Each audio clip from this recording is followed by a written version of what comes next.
Listen, babe. Oh, yeah. It's alright, alright, alright.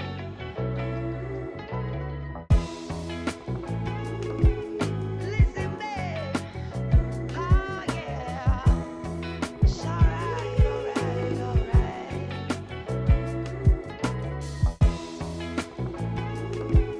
Listen, babe. Oh, yeah. It's alright, alright, alright.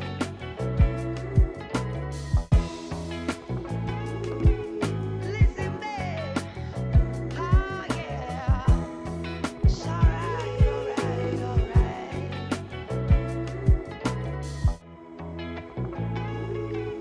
Listen, babe. Oh, yeah. It's alright, alright, alright.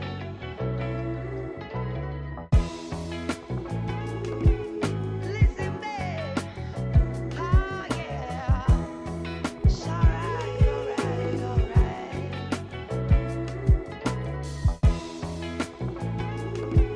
Listen, babe. Oh, yeah. It's alright, alright, alright.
It's alright, alright, alright.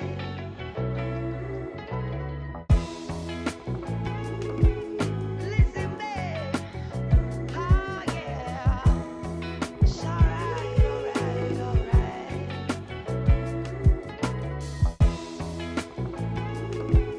Listen, babe. Oh, yeah. It's alright, alright, alright.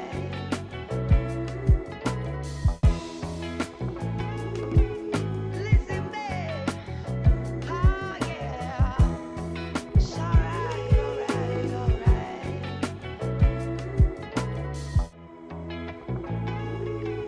Listen, babe. Oh, yeah. It's alright, alright, alright.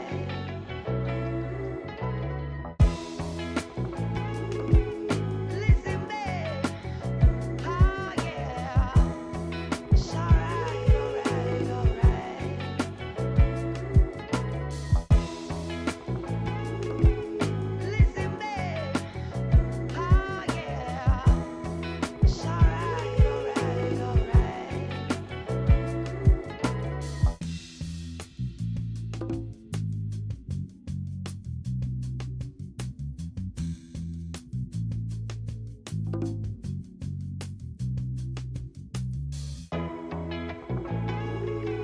Listen, babe. Oh, yeah. It's alright, alright, alright.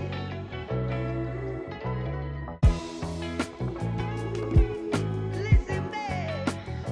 Oh, yeah. It's alright, alright, alright.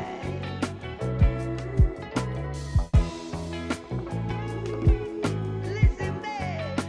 Oh, yeah. It's alright, alright, alright.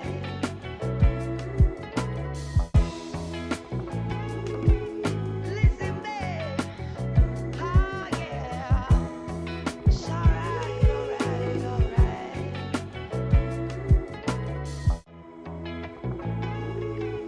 Listen, babe.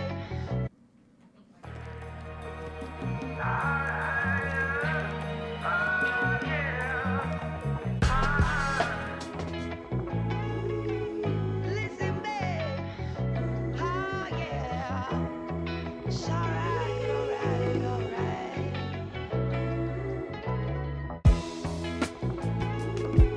Listen, babe. Oh, yeah.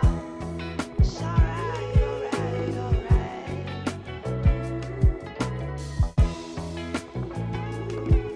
Listen, babe. Oh, yeah. It's alright, alright, alright.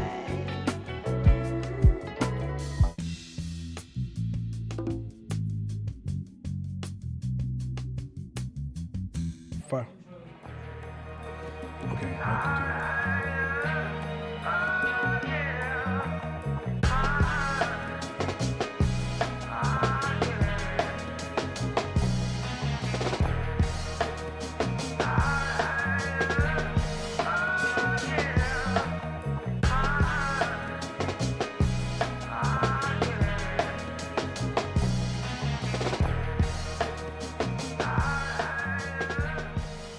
Hey, welcome back. This is going to be another good one. We're going to try some new things today. We're going to actually go over some of the homework responses. I want to thank the 5 people who turned in their homework. I just want to say that real quick. That's not even 10% of the class. It's not even 5% of this class. But once again, it's only 5 people did the homework. Which, you know, it's funny. It's funny. It's absolutely hilarious. But I'm not gonna get to that right now. I'll tap into that a little bit later. But also today I'm kind of sick, so got some respiratory cold that whooped my butt. It hit me on Thursday, and Friday it felt kind of weird. I thought Saturday morning, okay, Saturday was kind of cool. It was kind of like normal. I thought I'm gonna get up Sunday, go cycling. I woke up Sunday, it said lay down and don't even go outside. And then, and I thought, you know, the devil's a liar. I should better go. and I would try to walk down the stairs and look at my bike, and I was lightheaded, so I sat back down. Then my lungs took off, and as you guys can hear, it's still in my lungs. So if I start coughing, I got my tissue here, I got my asthma spray in my bag, I got my peppermint tea. So I will be taking pauses if I have to go to the restroom to take care of an intense cough. I do what I have to do, but we're gonna get to this because there's so much fun stuff to cover. And the reason I'm here is because folks was like, well, why don't you stay home? And so I started playing this game called StarCraft. It's a video game, it's an RPG game. And I used to play when I was in my early 30s. And so every once in a while I pick it up because that's how I learned about complex systems. It's through StarCraft before I knew it was called complex systems. And it's a war game where you kind of move resources and make decisions to win a war against different opponents. So last night I decided to play it because I was super bored sitting in the house. I did enough reading to solve Harvard's next problem. And when I was playing the game, I didn't cough once. Literally didn't cough once. As soon as I say, all right, enough playing this game, it's been an hour and a half, 2 hours, man, my cough came back like it's just, I felt like I was in a ring with Mike Tyson, and he would just hit me, and every time I thought I was going to throw a punch, he was hitting me. So this is going to be my Michael Jordan game, where I'm going to come in here and perform the best I can with what I have. So that's first thing. Second thing is that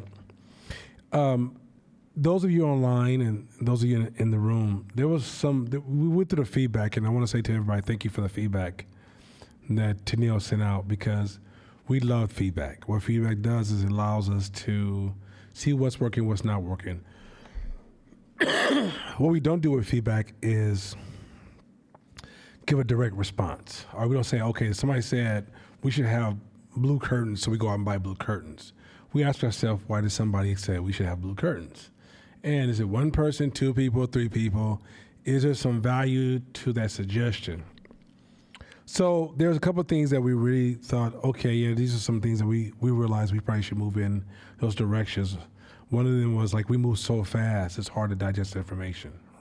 And I'm with that. I'd already decided, me and Court's been in constant discussion about creating two versions of hope. One more or less focused on the entrepreneur, and then one focused on scaling. Then, but there was another piece of feedback I wanted to tap into, but I wanted to turn it into a question so I can help those people. And there was a couple of people who said that, hey, I didn't see how hope, and I want you guys to chime in the room, and those online, I want them to chime in. And we should give Chris Foster a little extra space because the Warriors whooped the Lakers last night, and he's really sensitive. And then the Dallas lost, and it's just a lot going on. So just, I'm not going to say pray for him because that'd be kind of disrespectful to religion. But just be sensitive to him, right now, because he's going through a lot right now. He's not sure who he is or where he's coming or going. Just remind him every once in a while he is a minister signed by God to do God's work, and don't forget that when he feels low, because right now he should be feeling pretty low. But that's just my insight. But anyway, so let's move on past Pastor Chris and the losing Lakers. But the question that arose was they said they love class, but they wasn't sure on how this was going to impact them in their business. It's like they're saying, hey, I have my own business, but I don't see how this is going to impact my bottom line or the ability to grow my business. I like the person, but the people gave us high compliments, saying, thank you for the class. Please keep teaching the class. I just don't see the connection. I want to take about 5 or 10 minutes to say, okay, can anybody kind of elaborate on that or lob up how they feel it doesn't connect to their business, or is anybody online that can say, hey, this is why I feel it doesn't connect to my business?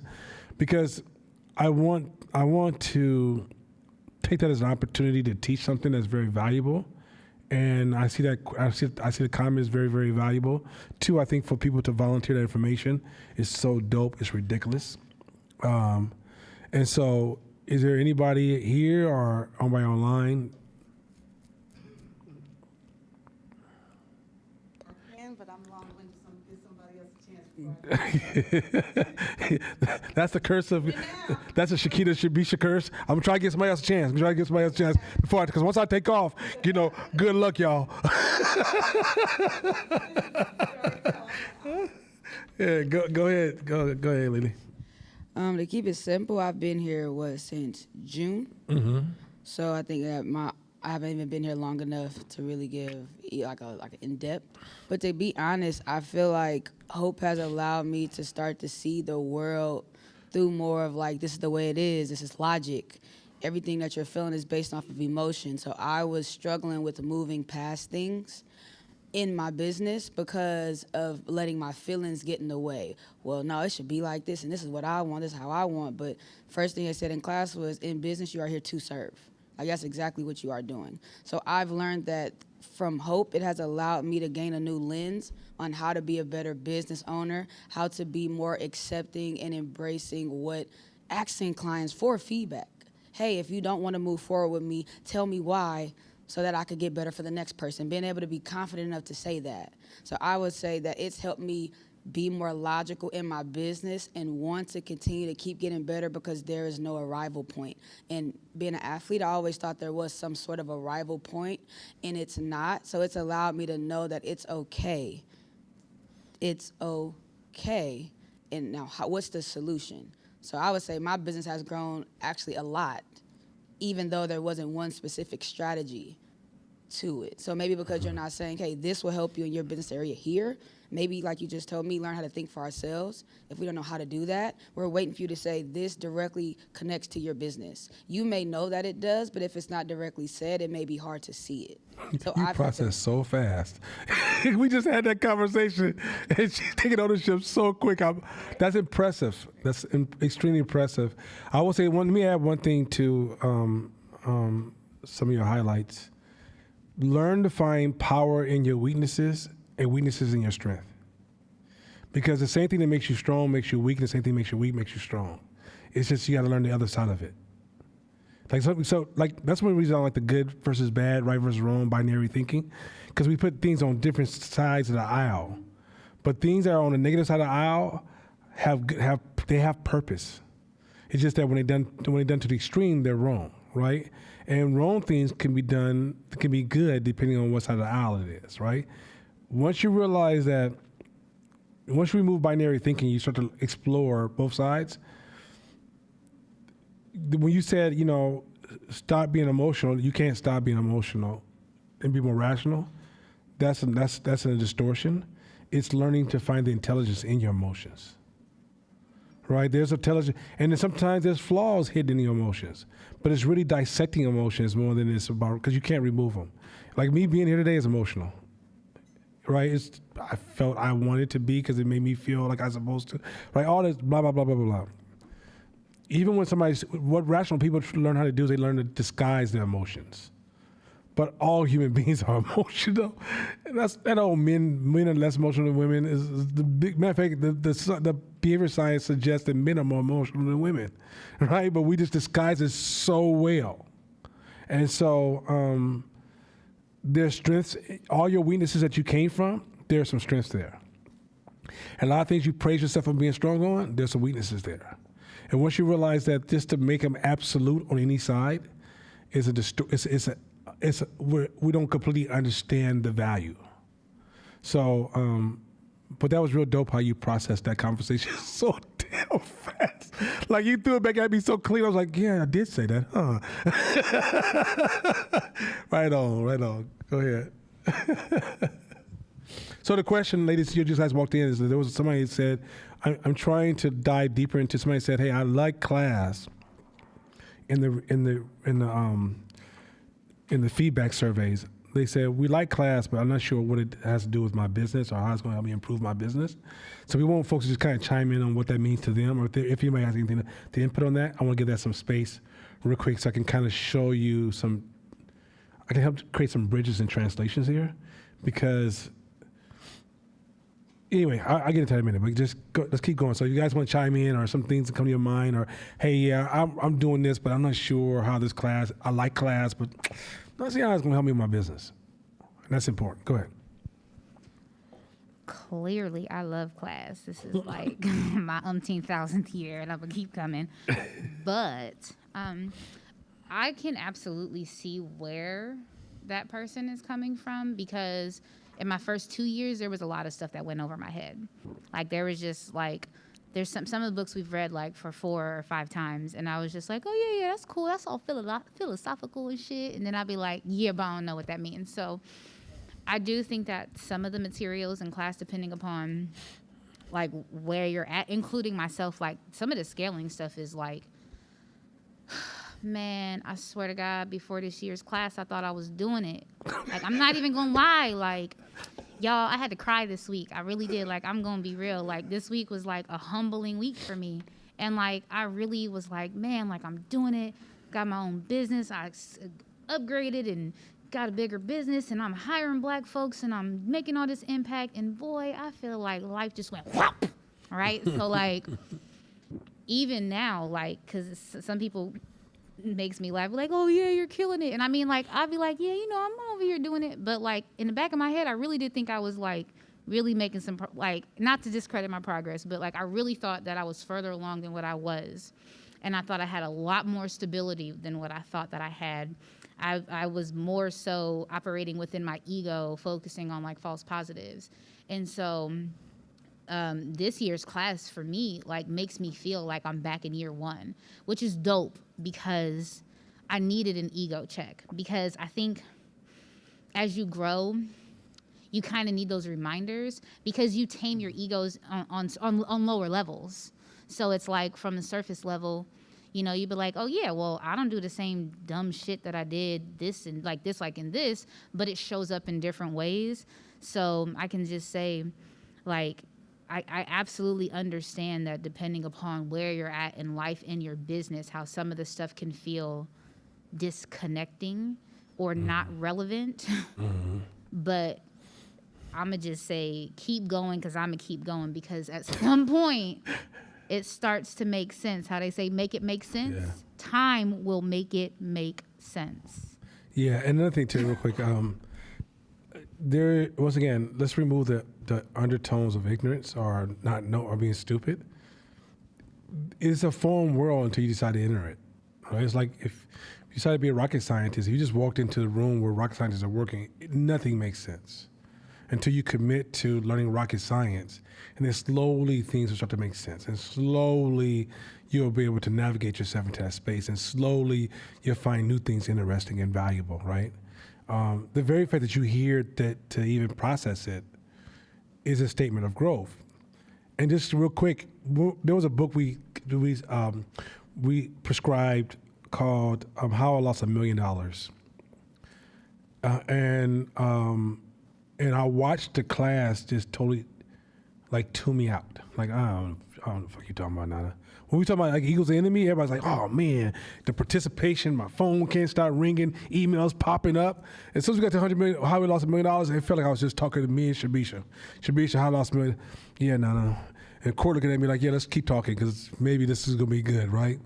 But that also let me know that we were stuck in the class was starting to become, we will always provide personal value for people.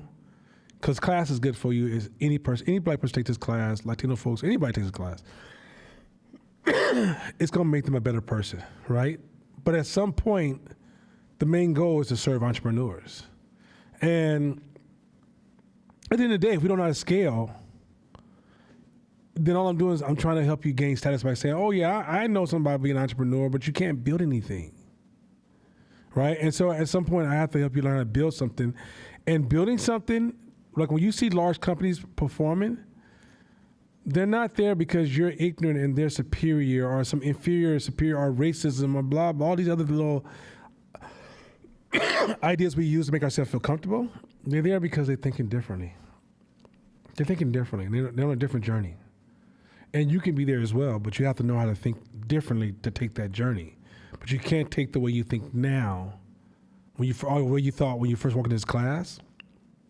Imagine being in this class now, the first 6 months. Like, imagine, like I praise Lily, because imagine joining this class right now, and this is your first year, and right now you're listening to me for the first time. Like, were you started in June? it's stressing her out, and she's been here for 5 years, and she's taken the class in its earliest, most infant stages. Yeah, your ability to digest life, even though you're frustrated with yourself, you're actually doing really good, really, really good. Shabisha, go ahead, because I'm still talking. I can't talk a lot. Shit. I could be saying this name wrong, so I apologize. It's Ain. It's AIN. Said, I haven't been in class because Ian. Ain. Ayn. Yeah, that's a real cool sister. Real cool sister. Ain, I'm sorry for butchering your name. I got a lot of nerve because my name is Shabisha. Yeah. I apologize so much. Yeah. She's good people. It's real good people. Said that I haven't been in class because the subtle change in mindset has generated opportunities and business in areas I was not marketing to or even aware of. Okay, that's tight. So here's what I would say. A couple weeks ago, we were Nana mentioned something like people being a fan of business and not really being in business. One of the things that is very easy to get your hands on in the day of the internet is tactics, because that's what casual observers can easily get to and understand. It's easy to market to you. And so it paints this picture like business is just at the surface, it's all the tactical stuff. And so if I learn what these major companies are doing, the tactical execution, so if I learn the tactical execution, then I will be able to do the business. What you don't see, to use a Mashama analogy, is like what's beneath the surface, which is, so you really only ever see 10%. That's the stuff that they can sell to you because it's easy to package. That's the stuff that you can see on the internet. That's the stuff that somebody can break away from a big company and teach to you. But what you can't see is the other stuff beneath the surface, which is like the relationships, the strategy, the ability to see people, to see a market, to understand that the market is going to constantly change.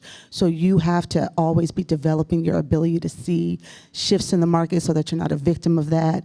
Those are all the things that large companies have huge teams of people devoted to looking at.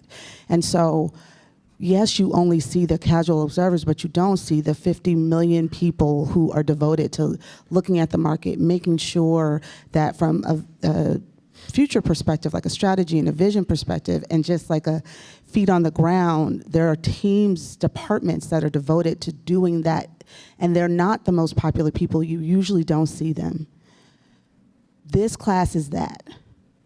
So recognizing that, like, out in the market, you can already go and get access to the tactics. Doesn't mean that you know how to use them. Doesn't mean that you know when to use them. Doesn't mean that you know when not to use them. And so this class is really aimed at giving you the understanding of how to use them so that you don't get out in the market making a whole lot of errors because you don't understand how the market works.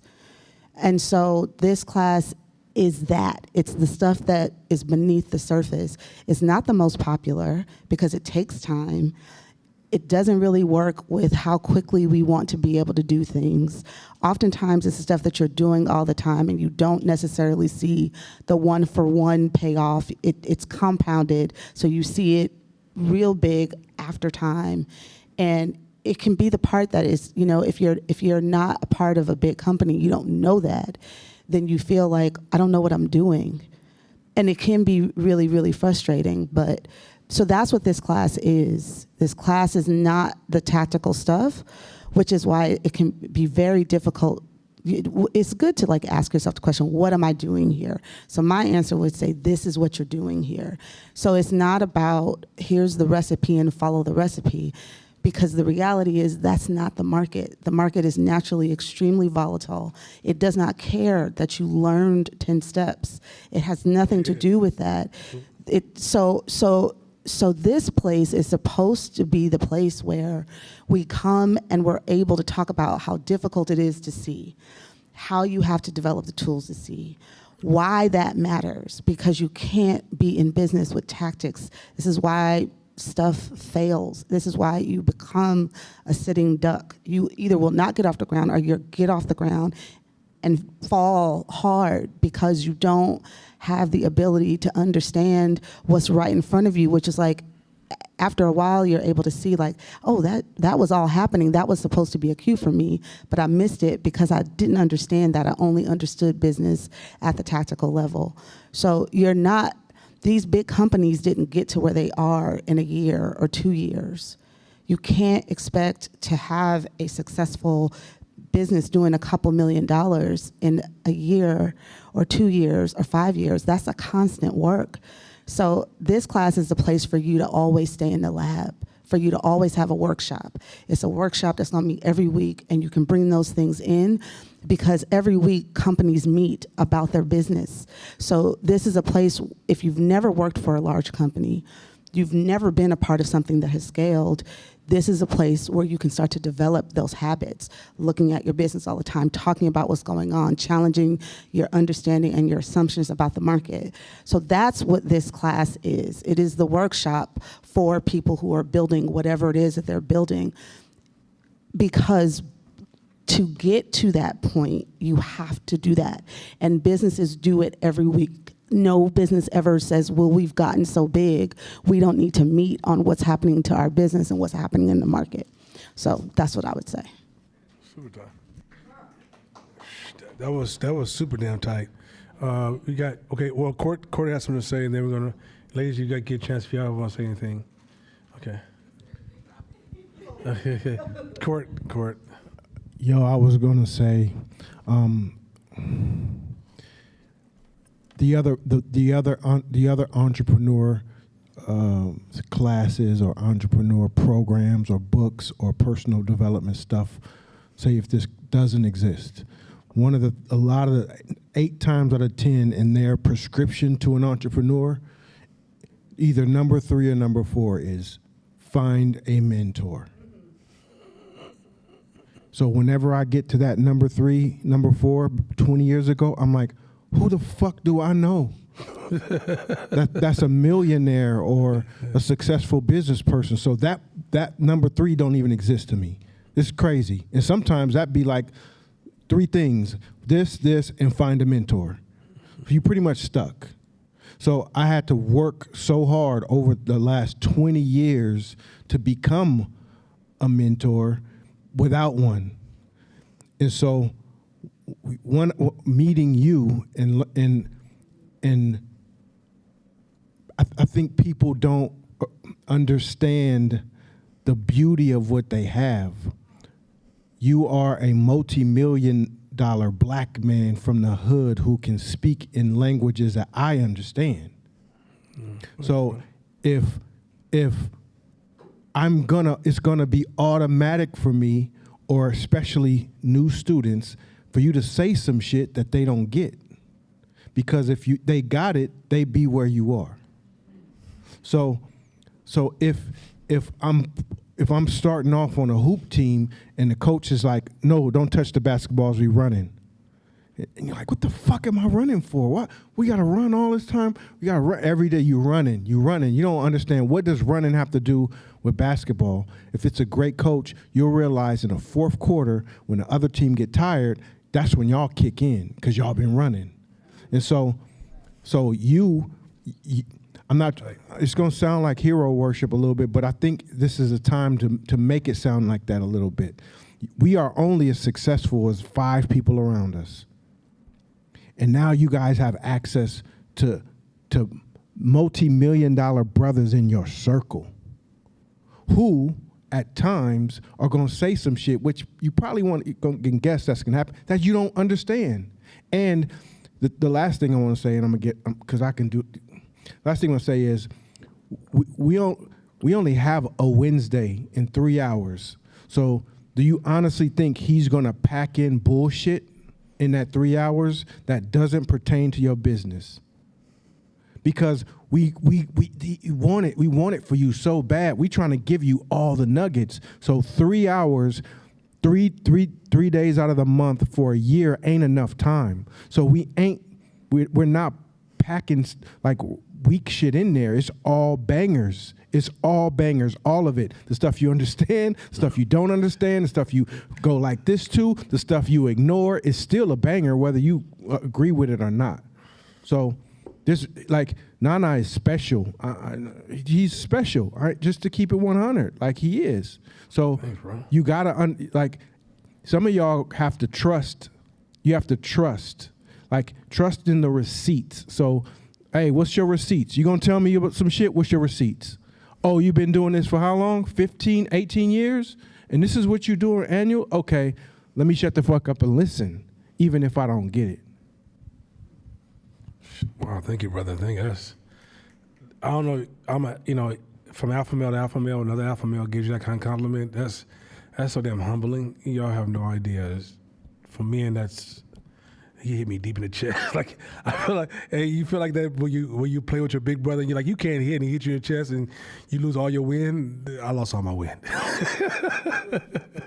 Right off, man. Can I add one more thing? Sure. The fact that you don't know or you don't understand how it applies to your business doesn't mean that you're on the wrong track. Right. That was something that I am learning as of this year. Guy Cal Newport said, thinking at a certain level is a skill, which means that it's not just about how long you've been doing a thing. It's about challenging yourself to be able to do it. So it takes something. And when you first start, it's going to feel like, I don't get it, I don't get it, I don't get it. His perspective, he's a PhD out of MIT, teaches PhD students, and his thing is, that's good. You want to be at the place where mentally it's like, oh, and you need to kind of grapple with it. So what I would say is, I mean, only you all can kind of check in with yourself to see where that frustration is, but it was a weight off for me to not feel like if I don't get it, that means anything. It just means I don't get it yet. And so it's fine if at 6 months or 12 months or 24 months or whatever, now I can take that everywhere I go. And so I come in here not understanding sometimes 50% of what Nana's talking about. I still don't understand Rory Sutherland. I still don't fucking get it. I'm like, okay, it's like a little bit more every day. Like, that's my litmus test. That's like my pair of jeans. I know how much weight I lost if I can get in them shits. Rory Sutherland is my pair of jeans. But I'll get it eventually. It's a lot of stuff I did get though, right? It's a lot of stuff that I have been able to integrate. So mentally challenging myself, and this is coming from a person who started this class feeling like I have to be the smartest person. I have to know everything. I have to have read all the books first. Like, I was trying to get an A. And so the idea that I would have to tussle with some information in here did not sit very well with me at first.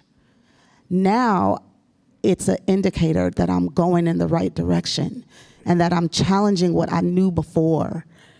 So I just wanted to offer that if for some of you, you're like, I don't get it, great. Do more stuff that you don't get. Lydia has something to say. Before Lydia says something, it's a statement in the podcast. He said, I wrote this down. It said,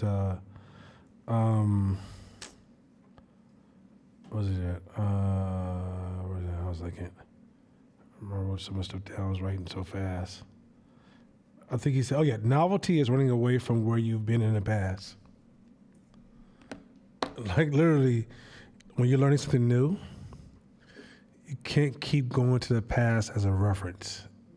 It's a running away from your past. So some of you guys, I think I was talking to Shakina, because Shakina, she's not lying. She's really been on like transformation steroids, right? Like, she's really, like, she called me, like, my daughter called her, because my daughter has a little iPod and she thinks it's a phone. My daughter calls her. She's like, you want to see my dad? and she shows me the dad, and then she just takes, like, it's almost like, you know, you talk to somebody and they're real emotional, you say that one word and you start crying, and you're like, whoa, what did I say? And you realize there's something they were holding in. Well, that's what happened with her about her business, and she started flying off the handle of things that was really, like, you know, things she's processing, which was really a dope dialogue, by the way. And one of the things is that was, and I talked about this last week in class, is the narrative. Some of our narratives stop us from leveling up, because when we're uncomfortable, we reach back into that past narrative, and that's not where we need to go. You even see it in the pro-black movement, right? Like, we keep referencing 1960. That's an old-ass narrative. Stop it, y'all. It's like we got the wrong methodology of how we're approaching evolution and growth. And then this last podcast I just put out, nailed it. I mean, he nailed it so cold. If you listen to that last podcast, that's why I was like, only 5 people did the homework. Like, I'm gonna give you guys some really deep, extremely deep podcasts, but if you don't do the homework, then class is going to seem like I'm just doing these big hurdle jumps. And what the podcasts are doing is they're fillers, or they're introducing ideas I don't have time to teach in class. So, but they also enhance, the last podcast actually enhances false positives. He actually got into the strategy and details and how, like, they even think about, like, for some people, like, say, oh, how do I avoid a false positive, and what is wrong with my thinking that allows me to embrace false positives? And what he did was he introduced these new strategical thought that says, hey, these traditional ideas and ways of thinking, they don't work, right? And so, yeah, so go ahead, Lily.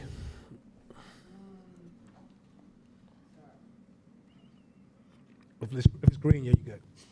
There you go. So for some reason, I have this feeling to just share what you shared with me before class started. Okay. And this was my own personal issue that I was dealing with within my business and myself. So he said that we are naturally trained for someone to provide the next steps for us. And this is not a prescription class where they just finna give us the next step. And then Shakina said, you're waiting for someone to tell you what to do, and that's not our job or anyone's job. Is for you to find out. That's what makes business. So I think many of us, and I maybe could speak for some of us who are just like, what does this really mean? It's the fact that we're coming into entrepreneurship as if we still are with this employee mindset of, what do I do next? I go to this mentor, tell me what to do next. You guys are not entrepreneurship is not telling somebody what to do. You said it's teaching you how to think. So if I learn to think for myself, I actually have the solutions inside of me. But I'm looking at you for the solution because you're, quote unquote, my teacher, my coach, my mentor, or you guys have more experience. So when you said you naturally trained for me to give you the next step, it was like an aha moment, like, yeah, you're right. So why am I so mad that you're going to give me the next step? And so the clarity was, baby girl, you're going to have to put your big girl panties on and start thinking. And I'm like, I'm trying to think. Tell me how to think, though. I didn't realize I was literally contradicting myself. Like, I am thinking for myself, but tell me what to do. So I said that to say maybe some of the way that we even approach the class is wrong. That kind of like messes up or doesn't filter the information correctly, because it's like, oh, no, that was great. Now, what do I do next?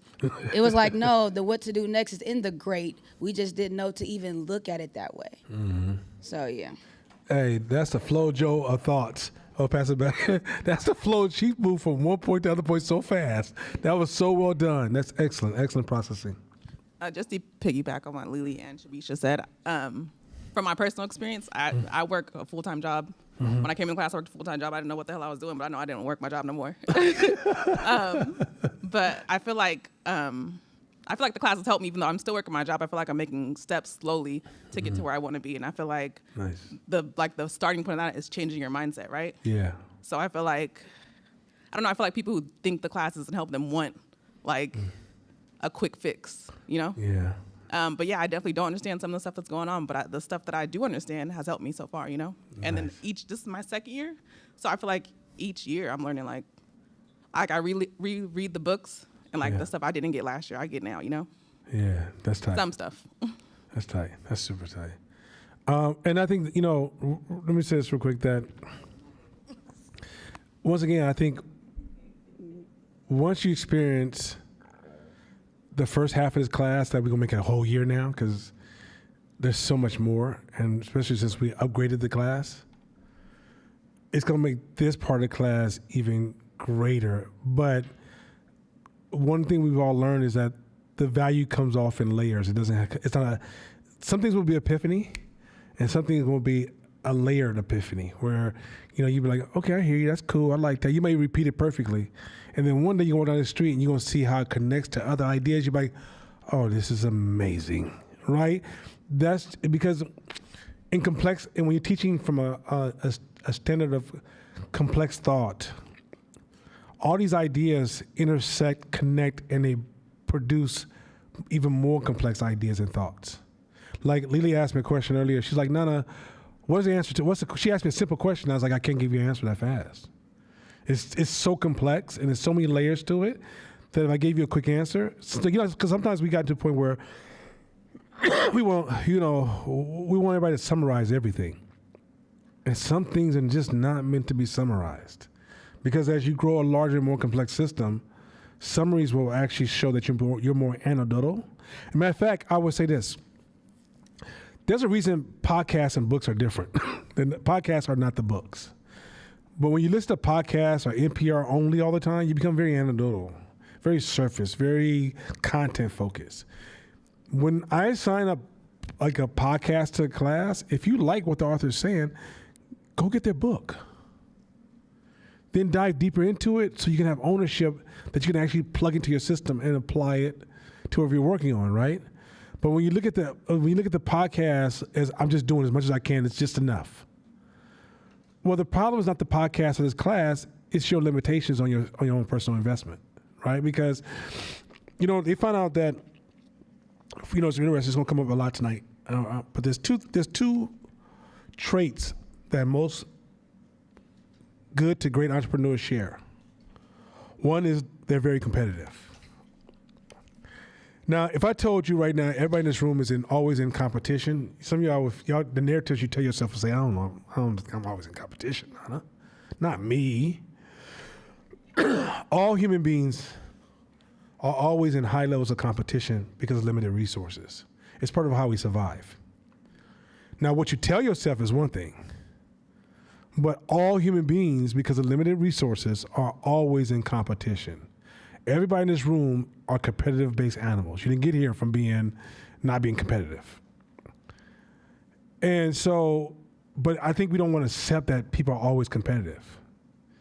Even you and your best friend, even you and your child, even you and your mom, y'all being competitive towards each other.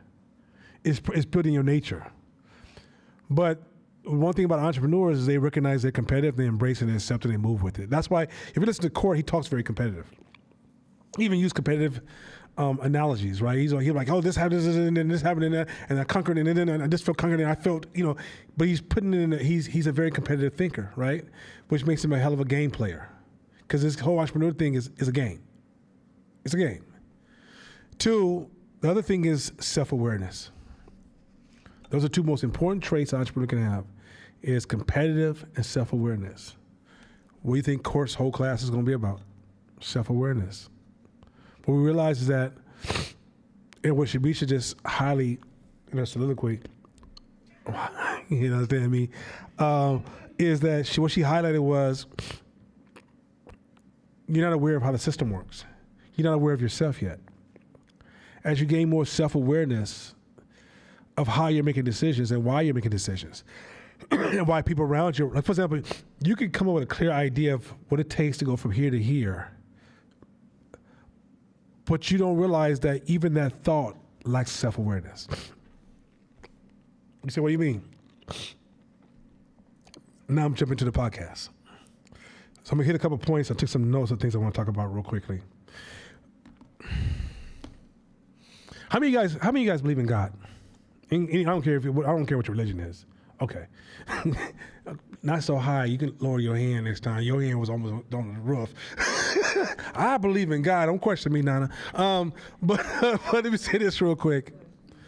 Did y'all remember when y'all minister or your priest or your leader told you that the future is not predictable? No man knows the time or the day, or when things will end. You don't control the future. You're not God. But some of y'all don't realize you have a God complex. He said, what do you mean? You think because you've planned it, it will be.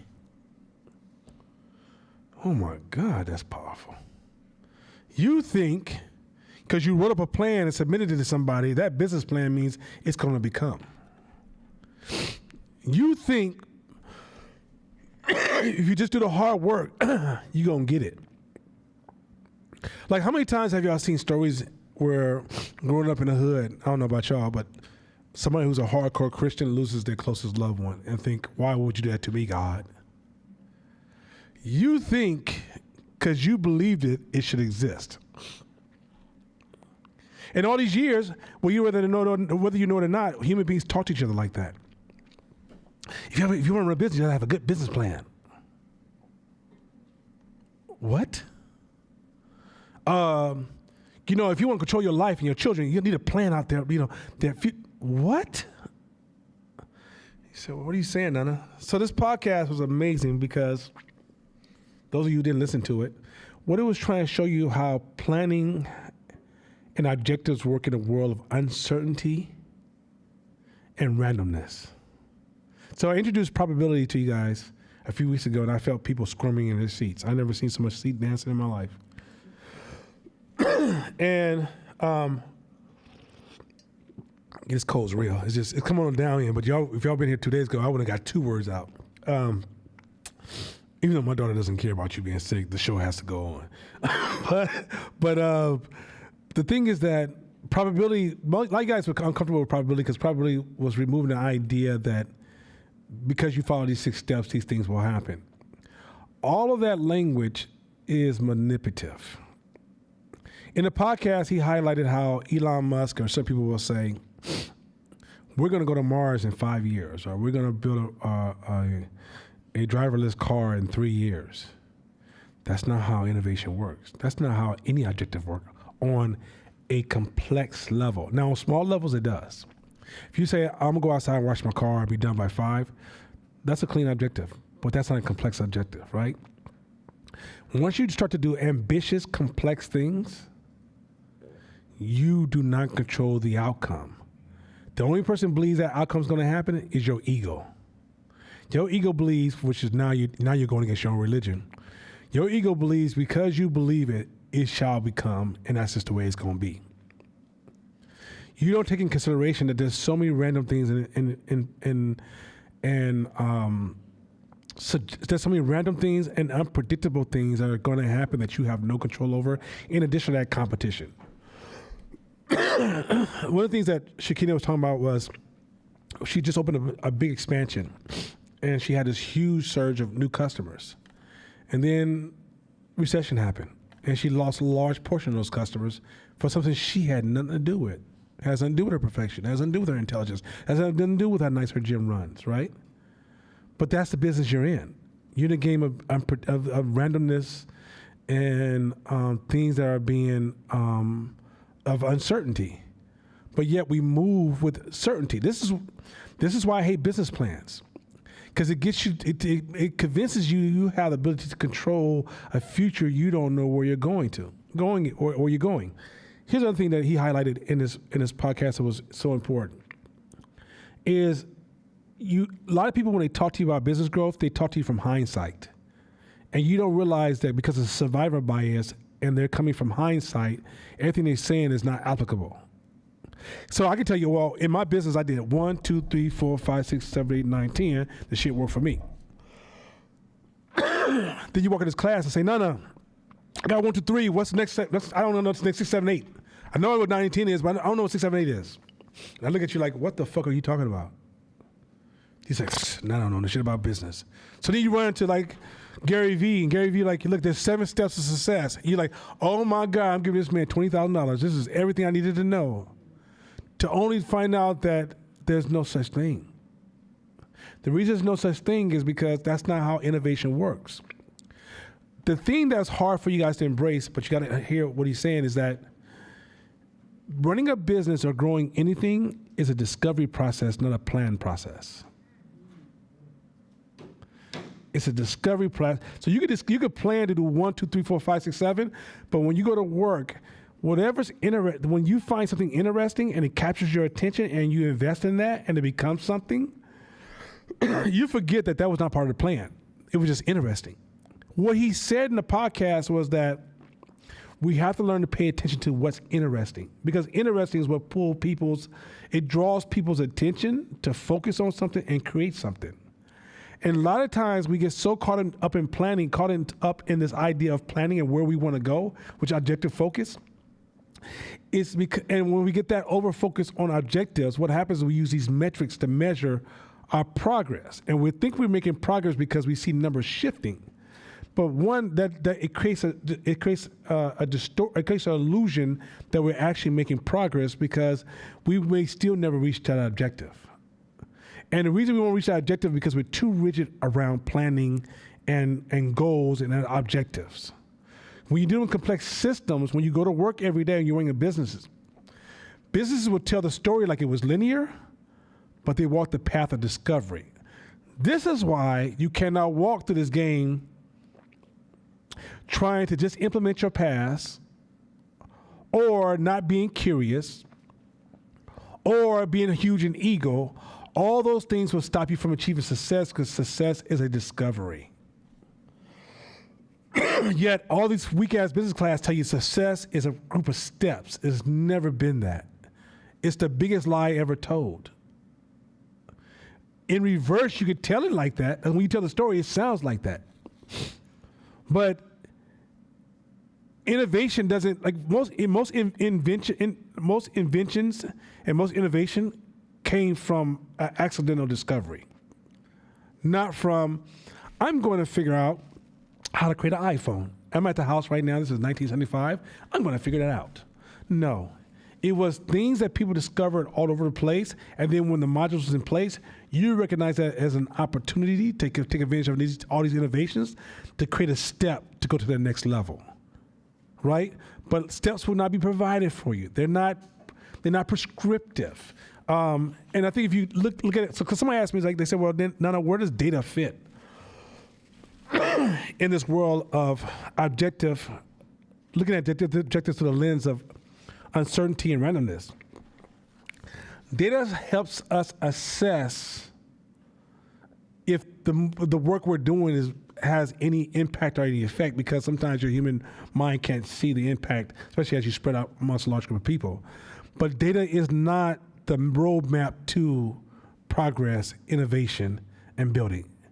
It's letting you know that, hey, I meant to do A. Did A work? Let me look at the data, right? Let me help you out. Okay, basketball team. Data is not going to tell you who's going to win a championship for the NBA today. You can look at all the data you want, and you can't take into consideration somebody getting hurt, some player actually becoming better than we expected, some coach running a better system, sex scandals, race scandals, whatever, anything can happen, right? That's the randomness of life. But what data will tell you is the impact of every time a player does A, these things will happen, right? At the end of the day, a great coach, the reason you need a coach, not a computer, to run your team, is because a coach has to look at all the random things that are changing and take advantage of opportunities that may arise. So there is a pattern that success is solely linked to their discovery while they're on a journey, not the journey should be predictable. This is why I fucking hate business plan discussions with a newbie, because you're teaching them a principle that does not exist. If you try to plan the next 10 years of anything that's complex, you're going to find out very quickly it was never about your fucking plan, Mr. Ego, Mrs. Ego. Go back to your religion when it says you do not control these things. It's a cold game. I'm trying to introduce you guys to like how to think.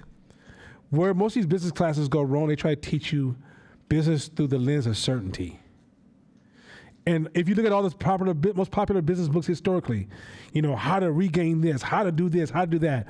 When all those books are really business should be about probability, uncertainty, and then how to navigate within that complexity. There's a new book about to be released called Quit by what's her name? Jesus Christ. Her name's gonna come back to me. Her name is let me see if I look this up real quick, in case anybody want to get the book. Her name is, hold on a second. tell y'all 1 second. 1 second.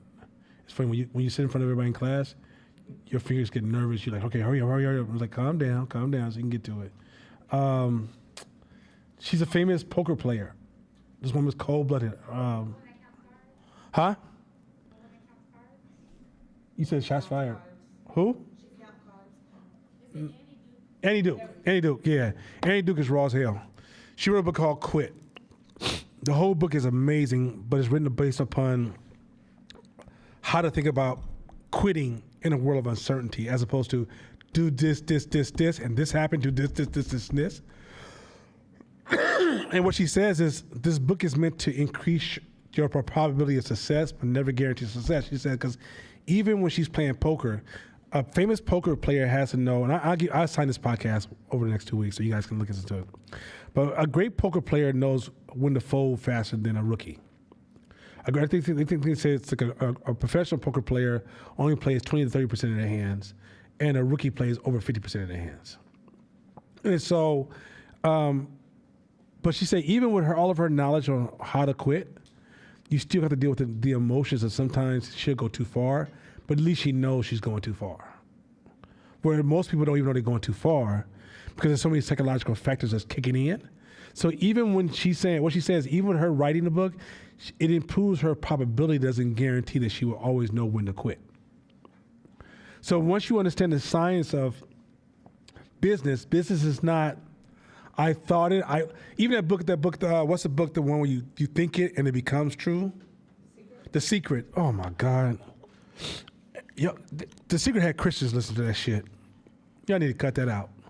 Because I thought I manifested it and it became true. That book should be called The Ego. Just pretty much, I felt it, so the world changed because I thought it should change because I saw it and I wanted to become special. And once I became special, my status was the greatest of all you peasants, and I ruled the world. Now I write a book about how I figured it out in the 7 steps. And this is shit y'all read all the time. And in this class, I don't teach that shit because when you're doing the work, it doesn't work. It doesn't freaking work. There's so many unknown variables that's constantly changing. So in business, let me say this one more time. Large objectives are achieved through discovery, and where you may land in the business is not necessarily where you was planning on going. So a lot of times we take off in business, you think, oh, I'm gonna go here, but ultimately you may land over here. She has a hell of a story. There's some stories I love in the podcast coming up.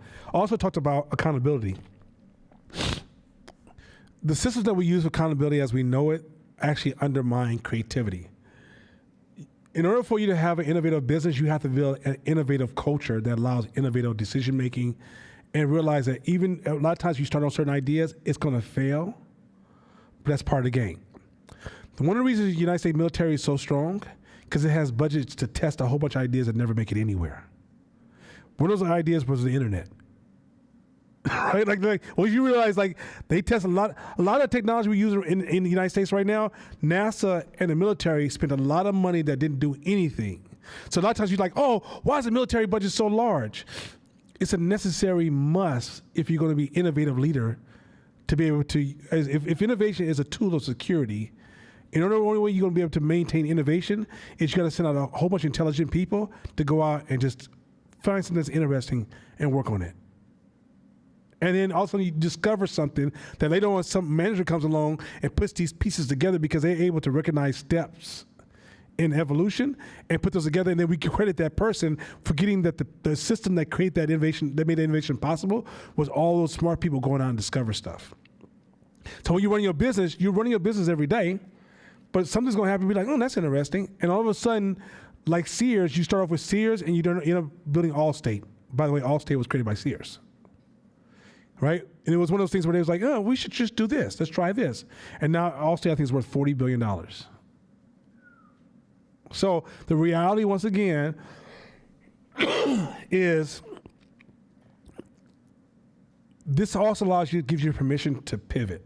So the reason you want, the way you gain accountability is if you're around other, like for example, let me give you the history of Hope. I didn't know how to teach at all. I had no idea. I never taught anybody shit, right? Yeah, nobody. I don't think nobody. Yeah, I'm not. No, nobody. I'm trying to like make sure I can verify that, but I'm pretty sure if somebody said I taught them, they probably lying. I mean, understand me. There could be some people, but not that way. But anyway, look here. I can't help who I am. You can't help who you are. Let me be. Anyway, so anyway. But when I took off, I said to my business partner, I don't know shit about teaching. I don't even know how to teach this. But I'm going to start today. And the boldness of me just starting, realizing that I didn't have to have a perfect plan. People are like, well, where's your curriculum? Where's your syllabus? And where's these things? I don't know what the fuck I'm doing. Give me a minute. Literally, anybody who's running that first year, I'm doing good with my business. But running a business and teaching business is two different challenges, and I'm going to have to learn that, right? So in that process, I check in with people that will hold me accountable. That includes some of the students as well as some of the professionals around me. Like, hey, how's this working, right? Even Court is my accountability. I mean, if I come to class tomorrow, I'm like, look, everybody take off your clothes and get naked. Court be like, yo, bro, what the fuck you doing? Right? He'd be like, that's not teaching. I don't know what that is. I'm like, oh, my bad. I had a flashback. But what is this? But he would say, yo, that's not working. He's right? That's where you have accountability, right? But I also told everybody the first 4 years of Hope, hey, this is a beta program. I'm charging you the minimum of minimal. Even today, I haven't never adjusted the prices because of COVID hit, but the prices was going up before COVID. Then we kind of like, okay, let's keep it comfortable because the people we seek to serve got hit pretty hard because of COVID. But one of the things that I always said was, I'm going to learn through the process, not assume I own the process. If I assume I own the process, Hope would not be the level that you're receiving today, because I'd be trying to follow some historical methodology. The reason human beings rarely ever become innovative, excuse me, not really. One of the reasons that stop human beings from being innovative, not rarely, but get rid of the word rarely. But one of the things that destroys a lot of innovation is that we're too scared to move from the past, because the past felt like it worked. And then when things are not working, we double down on it, right? Same things happen while we're here at Alameda College. Somebody said, I think I like that class. It sounds interesting. I want to try. Let's try it and work with Hope. I like that, right? And then when she's talking to me about building a curriculum, I'm like, yo, can we get a couple of the peers around here to chime in for accountability and can also assist me in some things that I might not be aware of to speed up the process, right? But because I'm navigating in a space where I don't control. But when you think you're a teacher and I control this, I know what I'm doing, you start to actually fall back on bad old systems that has never worked. And another thing, the last thing in the podcast, that's my last point. We start with like with large systems, we forget we don't know what we're doing. We want to move like we know what we're doing. We want to feel comfortable, like I feel like we know what we're doing. But we know what we're doing, we already be successful. We can't accept that what we're doing is not intuitive. It's not natural for us. So if we lack success, if we lack this knowledge or ownership, you're supposed to not feel like you own it.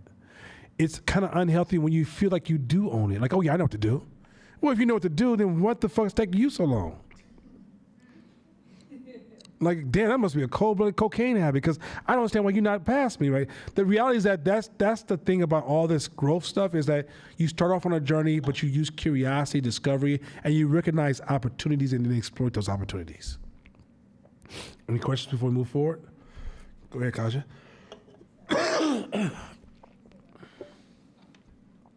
Thanks. The podcast talked about this premise of stepping stones, and you mentioned it too, like having this portfolio of different ideas that you're testing, and for a larger scale business where you can do a lot of that out of the sight of your front-facing customer base. If you're a smaller brand or a beginning entrepreneur, can that impact branding if it looks like this month we're doing this, and then 4 months later now we're doing this, and then we're trying that? Can that confuse the customer about what the identity of your brand really is? Well, that's called large pivots.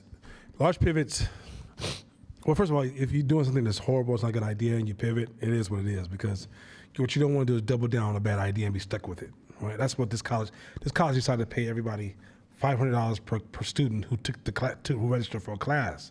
So they're doubling down on their methodology, not saying maybe the methodology is not working anymore, even though they have all the evidence because there's no students showing up.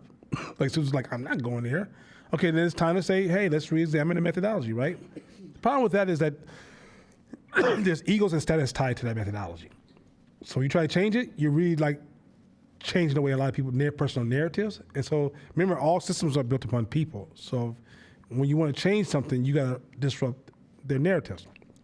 What you should be doing in discovery is what's going back to our book. Finding things that are interesting and testing it, and then seeing if it's scalable. Because you're going to find a lot of things will be interesting that are false positives. And when you test them, you realize there's no value to the market. They have no traction. But in testing, for example, let's say you had Shakina's gym. And let's say Shakina's created a drink that was just the perfect drink. And also that drink started to take off. If her business, if she don't see that there's some momentum behind that drink, and she doubles down on her gym because she's tied her story, her personal narrative to that gym, she just lost a hell of a big business opportunity. Right? What she's supposed to do as a business person, if that drink starts to take off, she looks at her numbers and her cost benefit analysis and says, wait a minute. I'm making more money from this fucking, if I just put 3 more hours to this drink, it would make this gym irrelevant.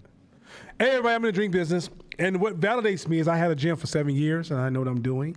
I know what it takes. She would use that. So she would take that relationships, those channels that she already has, and use that as instant customers she can actually grow into and have relationships to start expanding her market, right? One thing in a world of uncertainty, this is why we talked about relationships, I think, last year, the whole year. Because as your business makes these adjustments, those relationships will ride with you because you already established those relationships. Let me make it really simple. Say you sold potato chips, and you, over time, because your chips were so famous, you bought trucks, you had warehouses, you had delivery systems, you had shelf space, right? And because stores are making money, you have a reputation. If you decide to add a candy bar to that same pipeline, you have to change nothing because those systems are already in place, right? So what a lot of times is that your relationships is what you don't want to change. This is why you can't play with how you show up and how you act and how you carry yourself, because that shit right there could be a huge loss. But if you protect your relationships on how your branding and how you're showing up, when you make pivots that goes with your brand. If Apple tomorrow said, we're going to teach, we're going to do self-driving cars, people are like, oh, I want one of those cars. If Apple says anything, because their brand is so fucking rich, right? Where some people, they've done so much brand damage that people are like, yeah, I don't know if they're going to fit. Like, if NFL said, we're going to work on women emotional development, y'all be like, NFL? Don't see it, miss me. No. Right? But if NFL said, we're going to work on building safety gears for young athletes, everybody be wearing that gear. Because you think about, okay, that's something they have incentive to work on. So at the end of the day, relationships are important. You're always pivoting. You're always looking for opportunities. Don't ever fall in love with the visual mission or objective that you locked in your head, because it's only in your head. It's only in your head. You know what? Something's interesting. Did y'all know that morals are only in your head? Morals are a human mental construct. That's it. They only live in our heads, in the game we play, stories we tell ourselves. Do you know there's certain cultures where the woman gives her daughter to a married man to have sex, for the married man to have sex with her, and the daughter thanks her because it's a statement of high morality? Do you know there's another culture where men are placed in a room with an older man, and the semen from that man goes into the anal of the young man. The young man feels like he inherited his power, a statement of morality. Did you know that Gandhi didn't want to be seen as African and black? No, you'll find that morals are always changing from generation to generation, from culture to culture. if you travel the world, you'll find there's all kind of different morality, and to all those cultures, it feels just as rich as your morals feel to you. That's what's so crazy. Anyway, let's yeah, this. Yeah, it's just interesting fact. Let me share one more interesting fact before we jump into this. So you know how Hiroshima sound like a horrible crime? Do you know that in the war? I learned this from. This is actually from Neil deGrasse Tyson. 2 days of World War II killed more people than Hiroshima. Every 2 days killed more people than the Hiroshima bomb. And the fire bombing they did before Hiroshima, about a month earlier, killed way more people than Hiroshima. But Hiroshima is an emotional argument. It's not a war argument. Is that crazy? Once you learn how shit works around you, you realize we get caught in these stories and these narratives, like, oh, America, they evil because they did this Hiroshima. 2 days of war was killing more people than Hiroshima. But yet we focus on Hiroshima because the branding goes along with the word Hiroshima. It's crazy. All right, let's get you ready, Shabisha? Mm-hmm. Let's do this shit. An incentive is a bullet, a key, an often tiny object with astonishing power to change a situation. So we're talking about this. We're going back to incentives. This is, I think, this last sheet. I love this image and the way she laid it out. Sexy as hell. But we're getting back into incentives and how powerful. We want to finish this discussion around incentives.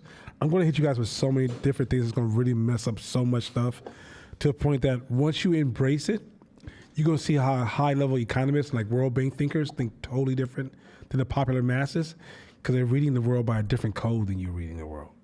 A long time ago, this is before I even knew any of this stuff, they were asking about, I think, President Bush. They asked as economists about President Bush and his presidency. And, you know, if his good or bad job was going to affect economics. And the economist says, no. Has zero effects on economics. I'll get you what decision he makes. It has no effects. Economics is measured by a whole different system. And that was the first day I realized, oh, there's different levels of thought. Next one. Let's go next one. I'm say, oops. The initial financial component is easy to understand. Money is desirable, and therefore it is a common incentive that modifies behavior everywhere. Mm-hmm. But money alone isn't often enough. Undoubtedly, if you ask people whether they would harm thousands of children for money, most would say no. Therefore, in order to understand the real power of incentives, you have to look at the psychological condition that they create. So, I was drinking stuff. So, let me put this up real quick so I can make sure I cover these facts. So, what they're referencing is, so you know how we talk about Tuskegee and how the black people that were given syphilis. How many people were given syphilis as Tuskegee? Anybody know? Can somebody look that up real quick for me? I should look that up before I came here. How many people were infected by syphilis? The Tuskegee syphilis experiment.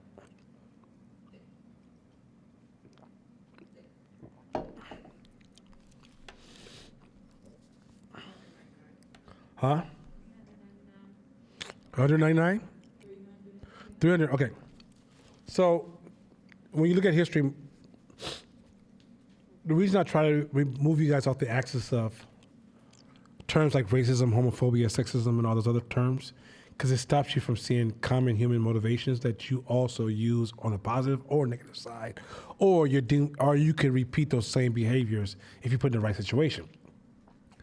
So in 1950, there was this German company. They were called, I'm going to mess with the name right now. They're called Chemie Grünenthal.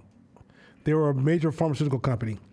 And they created this drug called, I'm going to spell it for you, because THALIDOMIDE.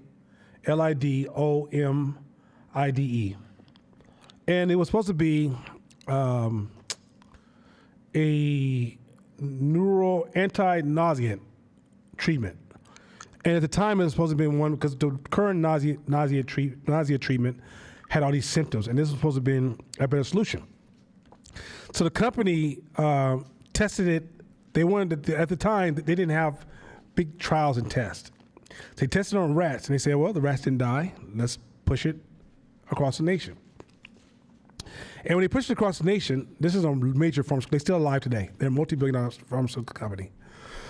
When they pushed the drug out, they discovered that the drug was killing babies in the womb, or if the children were born, they were born with like the hand on their shoulder, or they were born in so much pain that they were just to be this child born. But thousands of babies were murdered and killed and maimed by this drug. But the incentives had gotten so strong for them, and cognitive dissonance kicked in, and in their mind, they kept saying, well, how do we know it's not other stuff causing this? And the drug sold all the way up to it was released in 1950, and the drug sold to 1968. So 18 years, women were being destroyed. So thousands of babies were killed because of them, or damaged because of them. They didn't admit they were wrong until I think the 90s. When they finally admitted, but all that time, they were set out of court and they were in denial they were killing babies. It wasn't that they were intentionally killing babies. They were convinced their drug was good, but there were other things that were killing babies, and they didn't put any money into research or discovering what it was. They were settled out of court, but they never offered a public apology whatsoever. The reason that story is so important is because at the time, most pharmaceutical companies didn't test any of their drugs. If I came with a drug, we tested on a rat or animal, it's coming to you next. The only reason the drug didn't come to America, because the lady who was in charge of letting drugs come to America, she was like, I didn't like the evidence. They submitted, and she had heard about some of the rumors of what the drug was doing. If it had got to America, it would have had even a greater impact. And so, anyway, to make a long story short, if you have the right incentive and you're dealing with cognitive dissonance, I mean, I'm selling drugs. I'm not a bad person, so this drug can't be bad.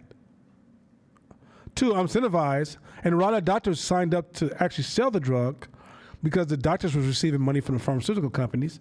So they were subscribing the drugs to all of the women for to help them during their pregnancy with the pregnancies, so to reduce the nausea. Not realizing that they were actually pushing a drug that was killing babies. Why is that important? Because a lot of times you think that, white folks just was racist, and that's why, if you don't understand the incentive systems that cause certain behavior, the things working behind the scenes that impact the way we think, if you don't see those type of things, then you assume that the causation, it's almost like saying, if you're an investigator, and every time someone gets shot, you go, oh yeah, the reason he got killed because he didn't like him. That's it. Every case, he didn't like him. Yep, he didn't like him either. Otherwise, why would he be dead? Why would he be shot? If he liked him, he would have shot him. What? That's how we claim racism, sexism, homophobia are these easy terms or try to put in these nice little boxes to process it, is taking you away from understanding real human motivation. None of the individuals was trying to kill babies, nor they had the intent of killing babies. But babies was one of the casualties of human incentives. Are you good with that so far? All right, let's keep rolling. This is how it unfolds. Here you go. Humans don't like cognitive dissonance, the state of tension that occurs whenever a person holds two cognitions, ideas, attitudes, beliefs, opinions. So remember I told you in the beginning of this class, the only way you're going to get through this class, the second 6 months, is you're going to accept that two opposite ideas are going to be true? That's cognitive dissonance. I knew your brain is not going to like that. But when you deal with the real world, you got to be able to see that. Go ahead. That are psychologically inconsistent. We engage in self-justifying rhetoric to reduce this dissonance. In the case of incentives for endorsements, the often subconscious thought process might go like this. I am a good person. I supported this drug. A good person would not support a drug that is harmful. So the drug can't be harmful because I am a good person. we don't see these connections laid out. And so what is produced is the opinion the drug is good without having a window into the mental gymnastics that got us there. Okay, so this is way more powerful than you guys probably will understand right away. And it's something, this is almost a book, and a lot of research has been put into this. Like there's books and layers. This is how QAnon is formed, Flat Earthers are formed, Me Too is formed, social justice is formed, the pro-black movement was formed. But also, this is how governments are formed, good programs are formed, good hospital. It's when because we're herd animals, it's so easy for us to become the game we're playing and forget that we're something different. It's so easy for something that seems totally irrational to become rational to us. Especially when it's dynamically rewarding you. So, for example, I told the class one of these days I'm going to show you how this is not justifying R. Kelly's behavior, but how it went down was a witch hunt. And if you don't, once you understand human behavior, you know where I'm going with this. Because I'm one of the greatest haters of child molestations you will ever meet. Like, I can actually kill somebody for child molestation comfortably. I mean, I can go to bed as soon as it's done. I won't miss a yawn. Promise you. I might even eat my late night snack. It could be watermelon. It remind me of the blood. It wouldn't bother me. But the way it unfolded, it was too much status attached to it. And once you attach status to something, when human beings start to change our behavior, if you ask a human being why you change your behavior, they can't articulate it because they can't see the transformation happening. Everybody in this room can be cultish and won't see it when it happens. And the way that happens is when you start attaching yourself to the outcomes. Once you attach yourself to an outcome, for example, okay, in order for Me Too to work, you first had to tell a story that women are being abused at a high ass rate. But nobody's gonna put the data and say, well, how high is it? Where is it relevant? In context of human evolution, where are we at with this? You go, damn it, women are being abused. So then everybody puts their own narrative on it. And they go, I know a woman. So now the story gets really, really rich. Now the system becomes rewarding when you become a soldier to destroy it. You become you gain virtue status as a human being. But as you're trying to conquer this thing and gaining virtue status and be rewarded by the crowd, you're changing the way you think and you don't even see it happening. And as you change the way you think, it becomes socially contagious because then other people join because they see the value of it. And before you know, it becomes widespread. Then the way you will respond to stuff doesn't need evidence and it won't be contextual. It will just only need to meet the need of that virtue that was created by the narratives that was all poured into it. Cold shit, huh? Cold shit. That's how social justice got out of control. That's how Black Lives Matter got out of control. That's how QAnon. The QAnon is the child of the child molestation by Satanists movement that took off in this country, and the government spent millions of dollars to investigate, and it was all made up. Right? It happens all the time in human history. And each generation has had this version of this type of movement. But why am I telling you this? Am I trying to be morally superior? No, I'm trying to show you how that same thing will happen with your business too. You know how many people join Herbalife and all these business kind and Landmark and all this other stuff because it was tied to status and virtue? And at the end of the day, those people don't build anything. And all you need is a couple of celebrities to endorse it, and you lose your fucking mind. Well, this person's endorsing, this person endorsed it. That's how that in itself will capture your status, and before you know, you're lost, and you won't see your own shift. So to go jam somebody up, be like, "Don't you see you changing?" No, they can't. It's not possible. Just like you couldn't either. So that's how QAnons and all these other programs can rise. They're not dumb people. They're actually just very human. Flat Earthers, human. Trump lovers, MAGA lovers, like people like, oh, Trump can do crazy stuff. their connection to him is very natural to our instinct, but that same energy is the same energy we use to build great things. All right, let's keep going. That's a powerful statement. I'll try to find some pieces to release on that, but there's so much depth to that comment there. Like, this book is full of a lot of weight, but if he really wrote this book with the true weight it deserves, or the true attention it deserves, it'd be a group of volumes of books, because that paragraph in itself, just know incentives is so blinding to you. You could become somebody you will never anticipate at this moment you could ever be. Is if you identify with something, you identify with the outcome, and you tag yourself as part of your personality. It's like, oh yeah, yeah. Like, let's say Court was the richest black man in Oakland right now, and yes, and you supported Court this whole time. If Court decides to act a fool, you can't process it. So guess what you want to do is you're going to kind of try to rationalize why you still support him, i.e. Kanye West. That's very human of you. That's not crazy. You cannot break away from things that don't make sense to you once you attach your ego to it or your personality to it, because then your status of who you are, how you move through this world, that's your incentive now. And remember, status never runs out. It's not like money. It's an unlimited resource.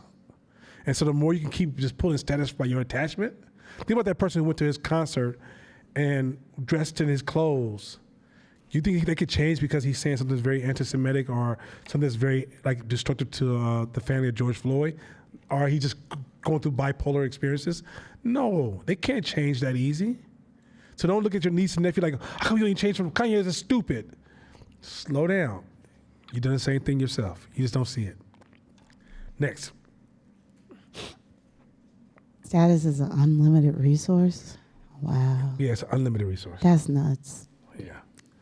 Physicians, like scientists, want to believe their integrity cannot be compromised. Mm-hmm. Yet every time physicians accept a few dollars or other incentives for performing certain tests and procedures, Mm-hmm. for channeling some of their patients into clinical trials, Mm-hmm.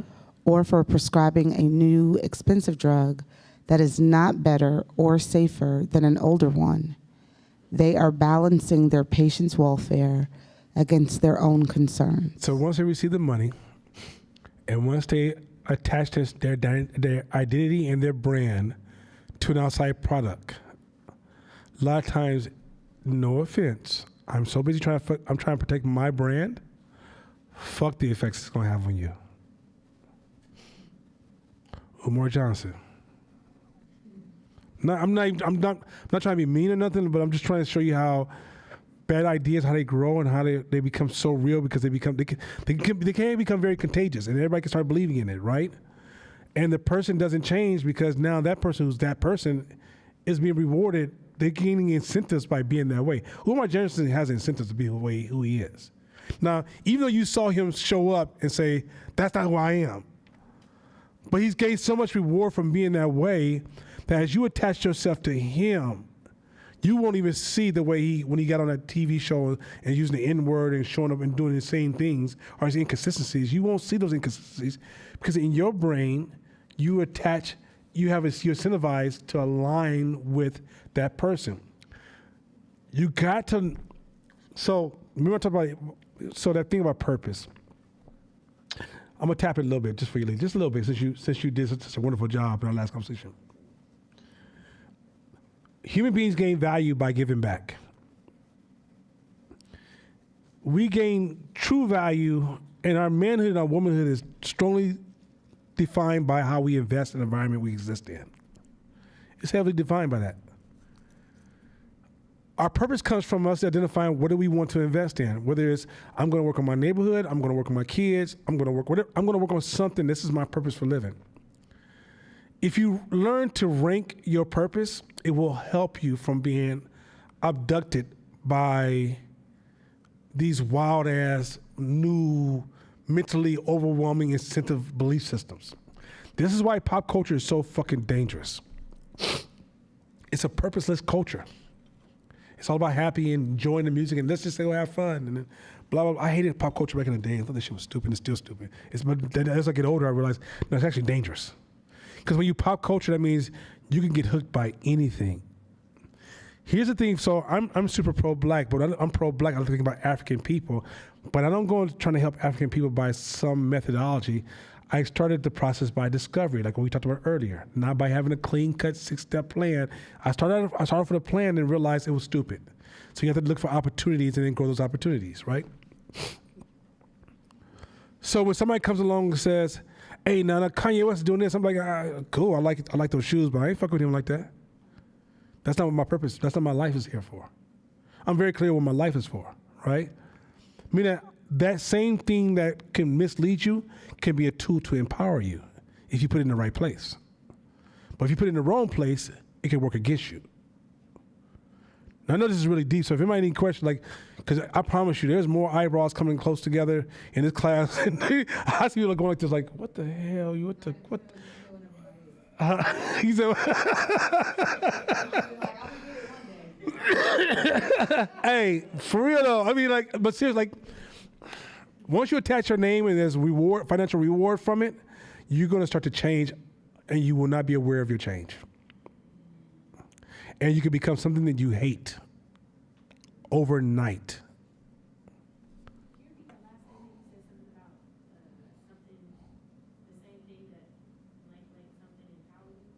Yeah, so same thing that can make you a horrible human being is also the same thing that allows us to collaborate.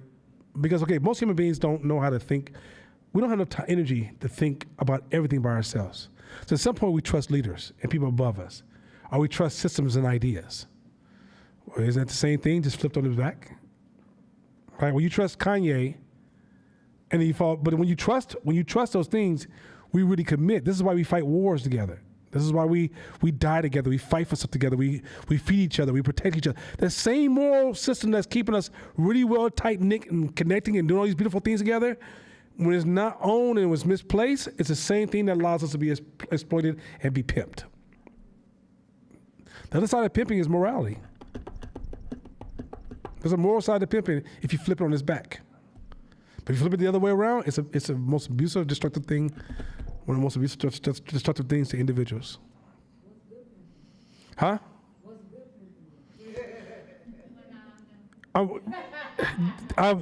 Yes. A good teacher is a good pimp.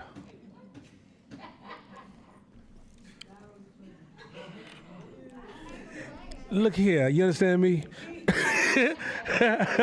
Go ahead, Court. Reverend Court, can you jump on this one for me? Go ahead, Court. Jesus Christ. Let's talk about the Bible for a second. What Christians is up here? Any Christians? People, okay. So, when Jesus Christ came to the earth and he was building his brand, meaning getting disciples and getting followers, he didn't just walk up to people and start conveying facts about God. The first thing he did was a miracle. Why? Because that manipulates the mind to make them think, oh man, this guy is amazing. I better listen. Once he starts listening, now he gives the truth and gains followers. And he would do that. He would go make water into wine. He make all these fish and bread out of 5,000 people because that commanded the audience based on the miracle. He didn't have to do that.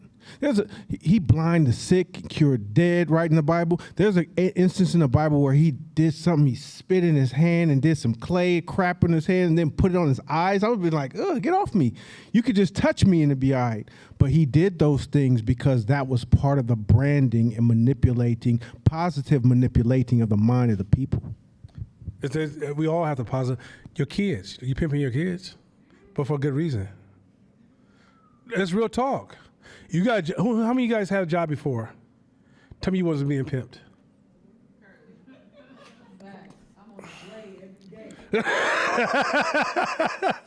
I mean, I think there's two sides to both these coins. There's not one-sided.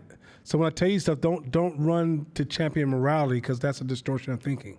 Remember I talked about that last week. Don't turn on the religious rhythms, because I'm not even sure they're accurate. I'm not a theologian, but it's very popular for people who come from a religious background to be like, oh, that's bad, oh, that's good. And then we stay on one side, not realizing, no, if you flip that coin to the other side, it's actually good. If you flip it this way, it's bad. And so incentives is a powerful tool you need to learn how to use to run your company. And you better manage the shit out of your incentive system. But you also can see when you're dealing with your competition or you're dealing with the real world and you're making decisions, even your customers, you got to understand the incentive game. What is the incentive game to buy my product? How do I ratchet up the incentives for them to buy more of these products? How do I run a incentive program where they're going to go tell their friend to go and buy my products? So we always play with incentives, right? But incentives, same thing that somebody can use incentives for a negative reason, you can use for a positive reason. It's the author that it comes down to. Go ahead.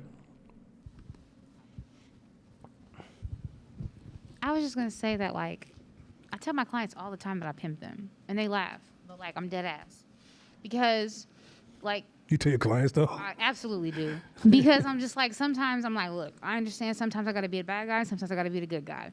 At the end of the day, what matters is that you get your result, and like, cause I had to, like, like. That's one of the reasons why I got pushed into stretch therapy, because I was tired of being the bad guy all the time. I was like, God damn it, why can't I just be the good guy for once? And that's what stretch therapy does for me. And that's just honesty. But I tell them that all the time. And we had a whole dialogue in one of my classes about this. And it was hella dope, because then everybody started admitting, like, oh, yeah, you're actually kind of right. And I feel like any person that's running a business well enough to function is pimping. Like, you got to sell something to somebody that convince them that what you're selling is going to be good for them, and they got to run up out their pockets their money, and you're going to and they trust you enough to in turn give you for you to follow up on that word. If that ain't, like, it's just like it's but we demonize the word because we're so used to the term being associated with a negative connotation, when it's like, it's not, but it's just, that's what our experience has been. So I be laughing. Think about this. Let me show you to kind of highlight your point. Pimping is a $1 trillion industry, multi-$1 trillion industry. You say, what do you mean, Anna? How much shit in your house you have that you don't need? Somebody pimped you. Somebody pimped you. When you bought them goddamn pants, like, oh, I gotta have that Gucci, and you ain't wore that shit more than once. It ain't like somebody trying to start a clothing rhythm company so you can wear it once and you have to wear it again, which might be a great idea for somebody. But the reality is that when you look at all that shit you just purchased that never will see the light of day, think about when you add up all that shit over the years per household. Where we at? It's pimping. Now, do I ever talk about pimping like that? Because I don't want to imply to the general public that I'm advocate or supporter of pimping, because I'm actually very anti-pimping, right? But I am not against the principles that they use, because I use them in business all the time. I'm just carry a banner of morality, meaning I won't do certain things. I just won't do certain things. Because why? Go back to my earlier point. My incentive is my relationships. If I pimp too hard, I can lose a long-term relationship. Even we had a client call the other day. They wanted a job done where they needed somebody to do video recording for a day. So the video recording for a day is between $7,000 and $9,000, right?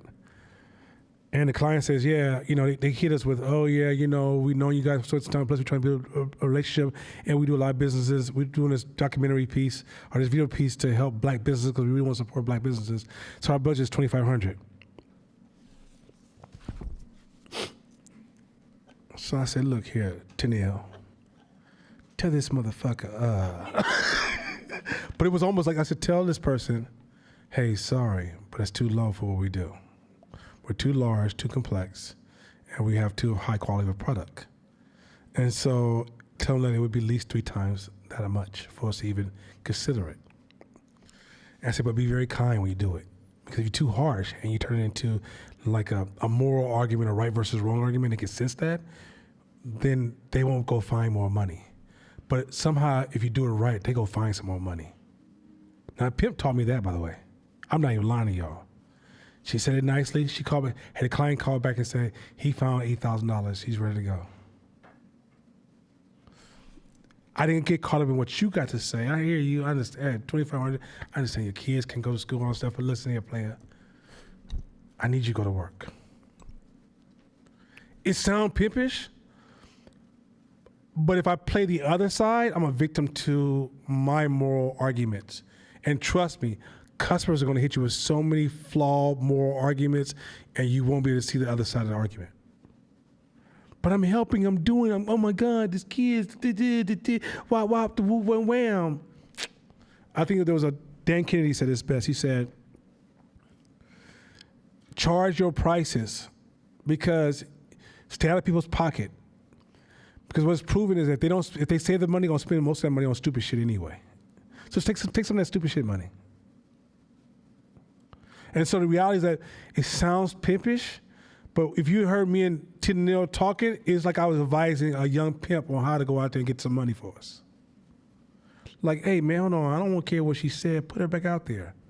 That's what it sounded like when I was talking to her. If you'd heard me talking to her, it was almost the same energy and tone, but it was this client trying to manipulate us, protect our position, Tennille, put this back in his client's mind, and they'll go find us the money we need. So this is a really interesting conversation, right? Mm-hmm. Because if there's an argument to be made against business and capitalism, it's this, right? This oversimplification of the dance that happens between the client and the business. Everything that you just said, right? So my question, I have two questions. One, I'm sitting here listening like, if somebody walks past here and hears this conversation, this sounds crazy as hell. This sounds crazy as hell. But there is the part. Wait, imagine walking by a class that's teaching car salesmen. It'd been 10 times worse. Keep going. And car salesmen don't have great reputations, right? We're always talking about how they're non-sustainable pimps. Ain't nobody left. They just doing too much damage. It's just horrible. So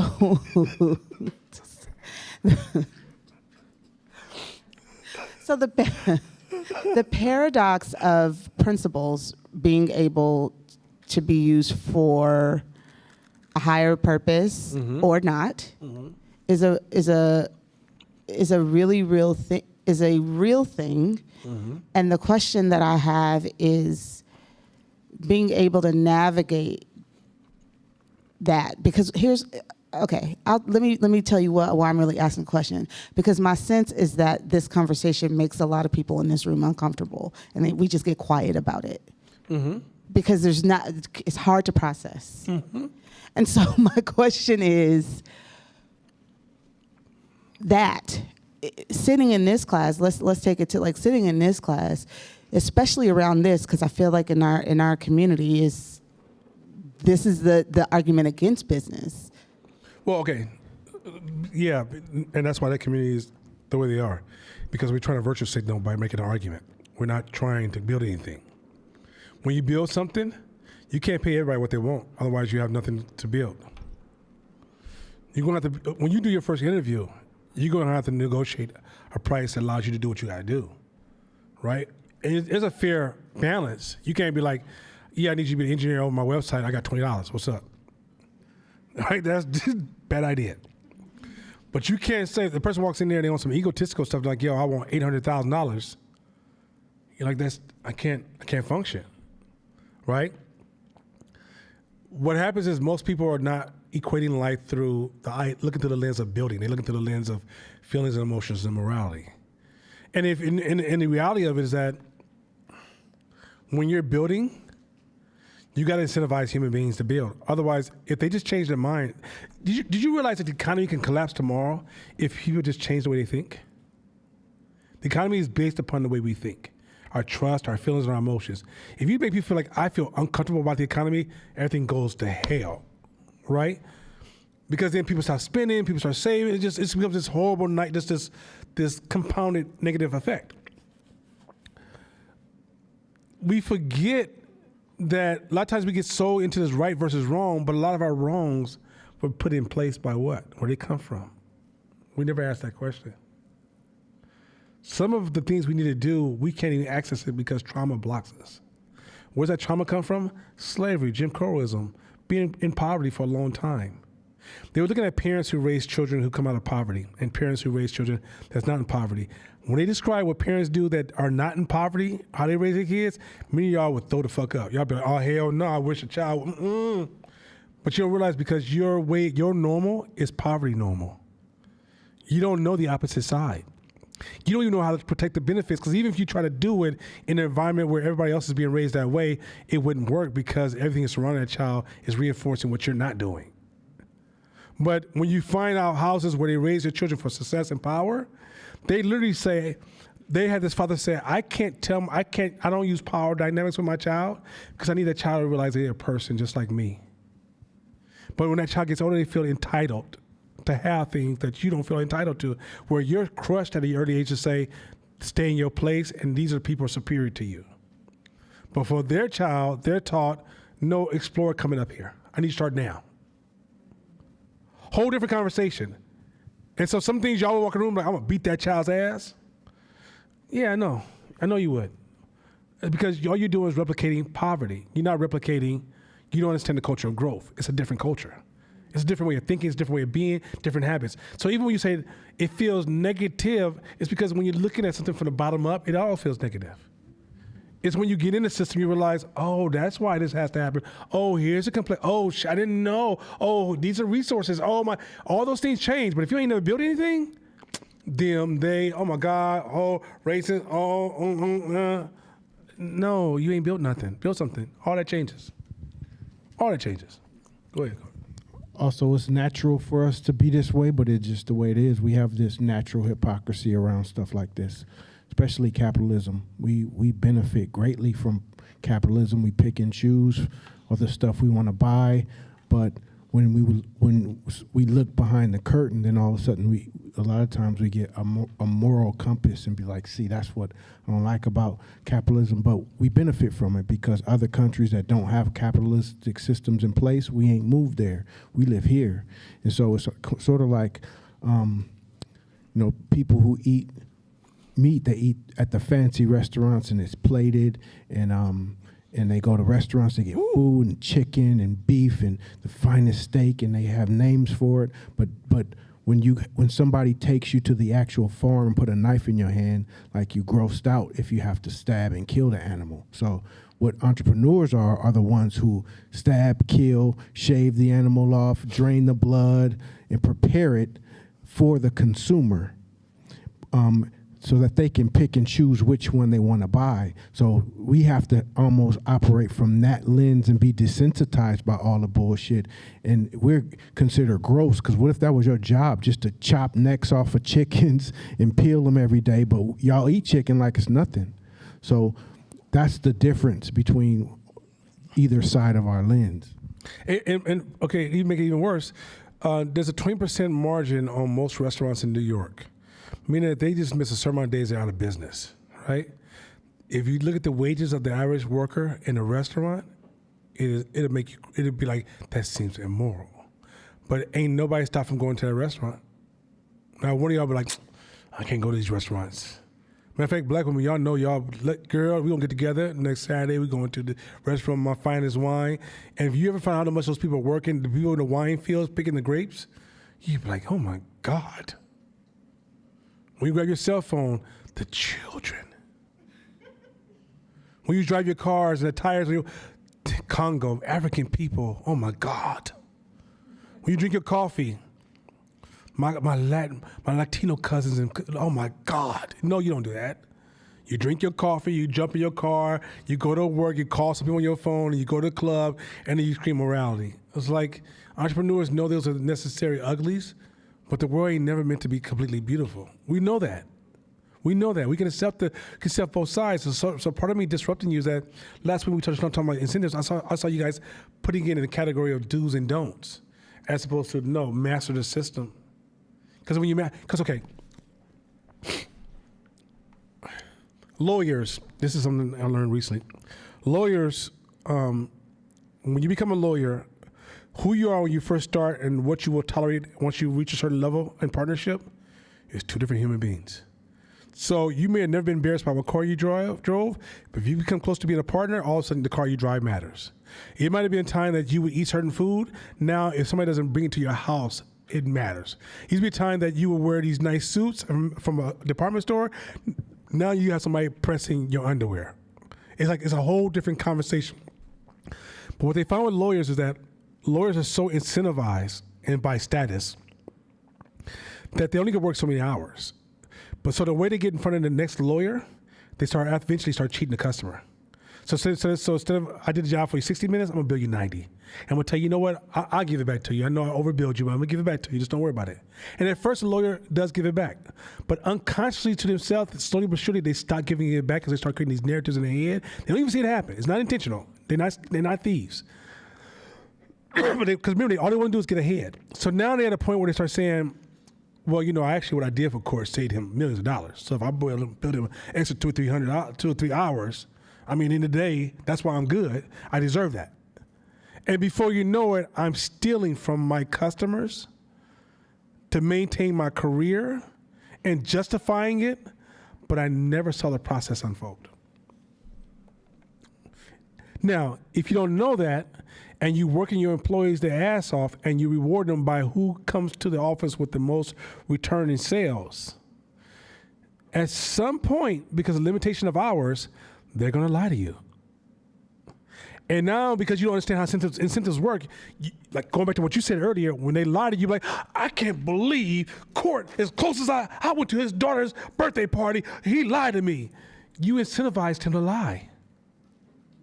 So if you don't understand incentive systems, you won't see when people show up and do bad or good behavior, and you won't understand how to pull those levers to change how they show up to those moments, because you're stuck in this, I only see incentives in the category of good and bad and morality, as opposed to, no, it's a powerful ass tool. So you guys see where I'm going with this? I try to use the pimping to make you uncomfortable, which you're right, but it's to also move you off your axis of stop calling it morality. It's not morality. It's a tool. Companies are, like you said, go back to what you're saying, there's departments who work on incentive plans all the fucking time. There's marketing teams that are working on incentive plans for your market all the fucking time. And yet many of you guys are just thinking that if I go out there and I work really, really hard, like, okay, what he said, the biggest distortion of developing an objective is if I plan a plan and I double down and work really, really hard, the plan eventually will unfold. That's an illusion. That's an illusion. This is what most people do. Oh, I got a plan. It ain't working. I can work a little. I got to work harder. I got to put in more hours.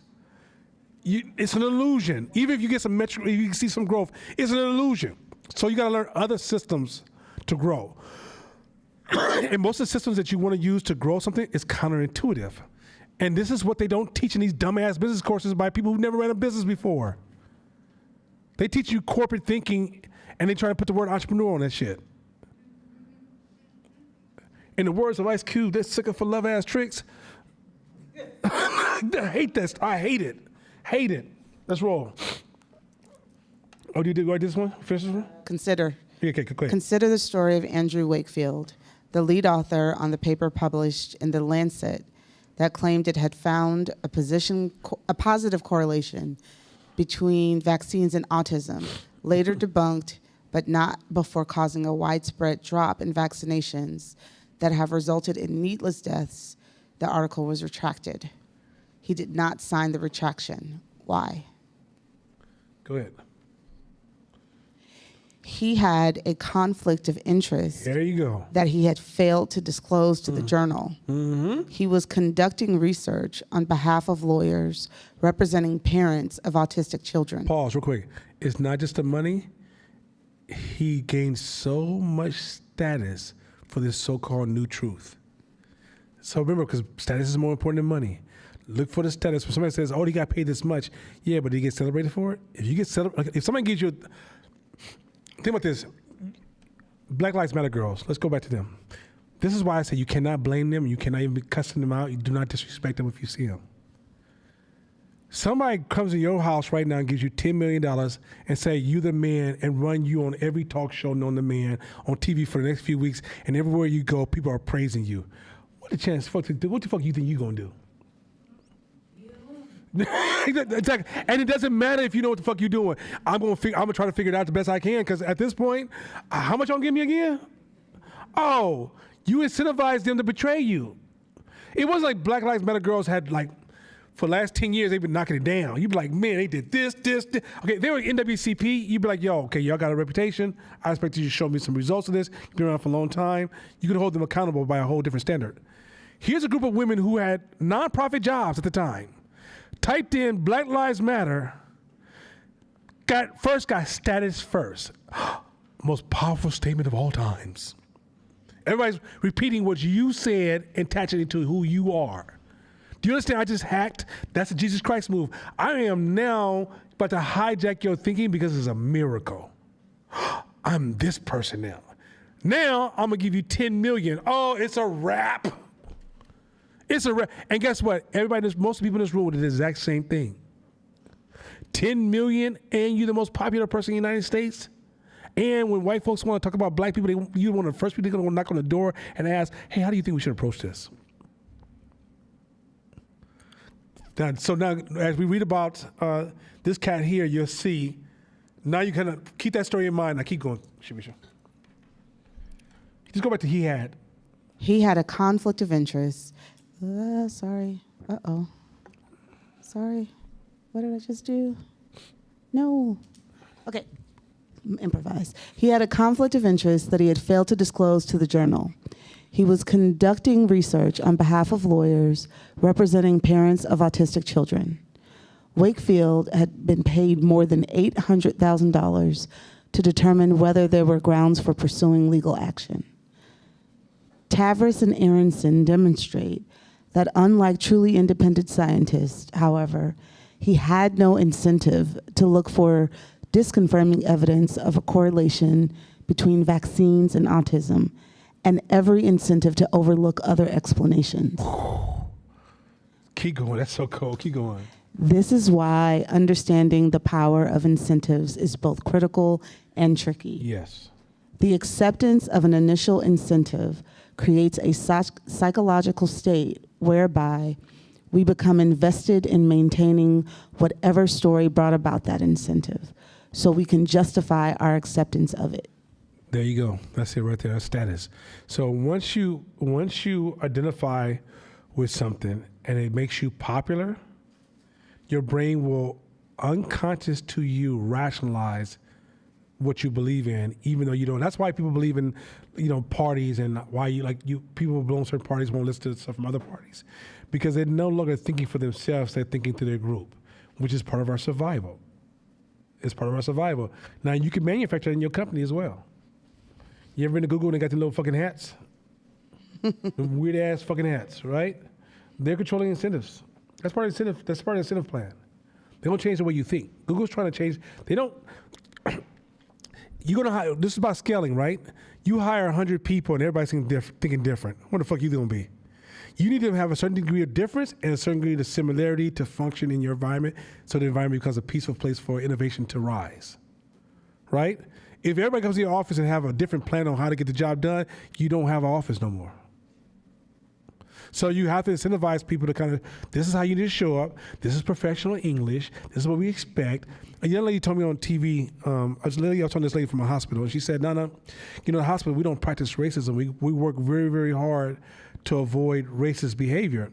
She said, that's why, we neutralize the way we show up, so we make sure everybody feels comfortable. And I said, there's no such thing as neutralize. I said, once you neutralize, you just become a white woman. It's not possible. Because neutral is the dominant culture right now that we all identify with as far as neutral behavior is the white woman's form of speaking. So if we could make her comfortable, that's neutral in America. In Africa, it might be the African male or woman, right? Or a certain nation, or let's say in country, not Africa. In certain countries, it's gonna be different people so in the day when you try to say, I'm trying to be neutral, there's no such thing. And so once you get into these deeper questions, you might say, no, why are you into all this deeper shit? It's because when you're managing large groups of people, you got to think on this deeper shit. You can't You can't sound like a fucking sportscaster. You can't sound like a motherfucking motivational coach. Motivation and processing the world around you are two different worlds. If I want to motivate you, I would tell you we're going to Mars in six years. And I might say that to you if I'm trying to get my team motivated to get there, to make sure everybody gives me their maximum effort. But when I'm looking at my finances, I'm going, if we don't get there, I've already financed not getting there because I expect us not to get there. But I'm going to look for opportunities or other things I may create that I can exploit to grow this business. What I don't do as a business owner would be like, yeah, we're going to get there in 6 years, and I'm going to double down, and then loss aversion is going to kick in. And I'm going to start spending more money than I should to the point I will spend to my death. Keep going. Oh, did we finish that one? Oh, yeah, we finished that. Yeah, okay. If we're not aware of the incentives that direct our behavior, we can end up doing things we might prefer not to do. Mm-hmm. So, okay, if you're not aware of the incentives that affect your behavior, you can do things we don't prefer or we don't prefer, right? Just period. You have to be aware of the incentive game because it's also controlling you as well as you should use it to control others, and it's just part of our competitive ecosystem. You ain't gonna get rid of it. Everybody, look, when you get a ticket, when you drive your car, it's incentive. When you chose a car, it's driven by incentive. Everybody got on clothes right now, incentives. You got hairstyles, incentives. You went to school, incentives. Church, incentives. You talk to any really high-level bishop, talk to Pastor Chris. Pastor Chris has an incentive strategy. He has to. Otherwise, his church would be like one week he would have 300 people show up, and next week it'd be 10. How do you get somebody to keep coming back to your building or keep coming back to your site to see you once a week without understanding incentives? Go. If we're Did I read that? Oh, yeah. It's also important to be aware of how other people can incentivize us to do things that go against our wishes and values. Yes. Much like those who sold thalidomide Yeah. for the powerful incentive of money. Mm-hmm. By being aware of the incentives that may be directing our actions, we can recognize any unsavory influences and refocus by considering what we are really valuing. Mm-hmm. We may be driven by rewards like money, attention, and power, but we may actually value things like making a positive impact on the world, kindness, and honesty. See, that's the same thing. Okay, so that's the flip of the coin, right? So if I told you, yo, I'm all about my money, attention, and power, and say money, attention, and status. Money, status, and power. That's because status, attention can replace. So I say I'm all about money, status, and power. Y'all be like, ooh, that ain't gonna look too good, right? I use that same energy, those same methodologies, and be about world, impact the world, kindness, and honesty, and have a total different impact. What do you think Obama did? Obama rolled an incentive strategy to the top. What did Trump do? He rolled an incentive strategy to the top. What did Hitler do? He rolled an incentive strategy to the top. What did the Catholic priest Francis rolled an incentive policy to the top? If you guys don't understand incentives, you will not get this game you're in. You will not get this game you're in. You will not understand. Like, if you ever felt trapped, it's because you was playing a game you didn't understand. Once you learn this game, you learn when to stop playing that game and jump onto another game. Because you have a desire to always play games. That's part of your human nature. It's just that sometimes instead of you just focus on stopping a game, switch the game you play.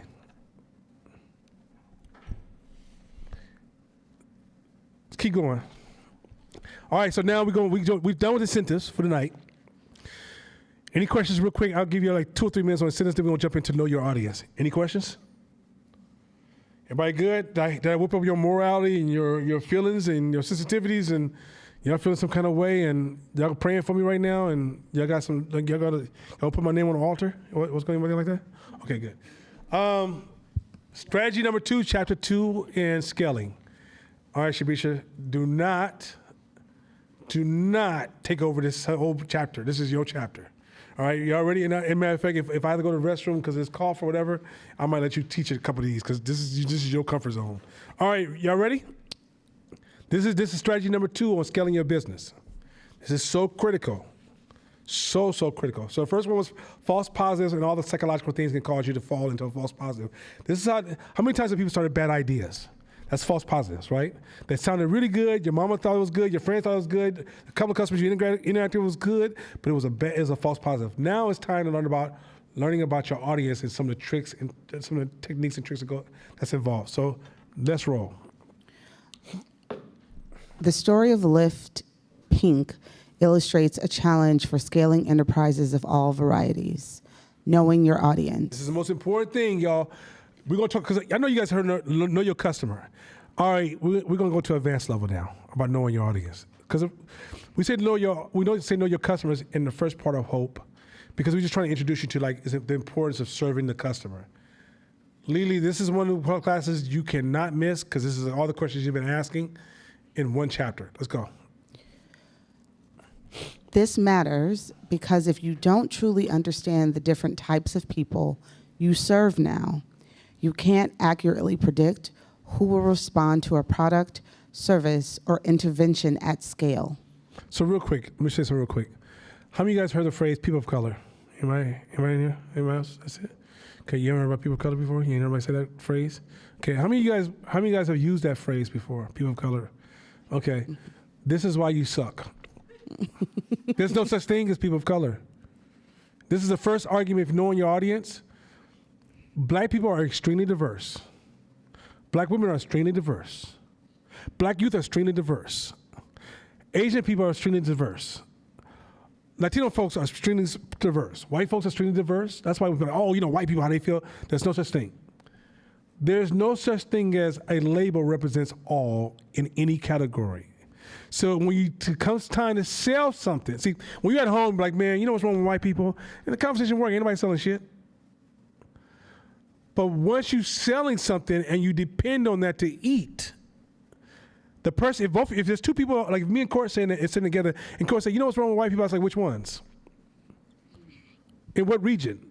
What part of the city? What's the economic level? Because all those variations are different habits, different motivators, and different beliefs.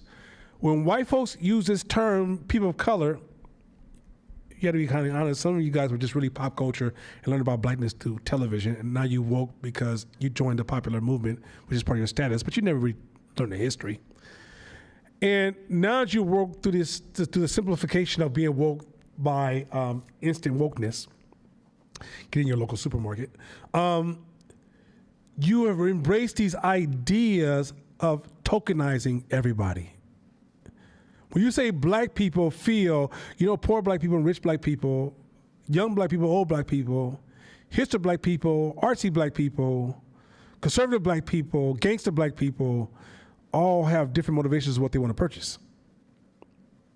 But when you use these terms, you're literally blinding yourself from human behavior, and you categorize them in a way that if one person, this is what also happens, what Kanye West made a mistake in his analysis.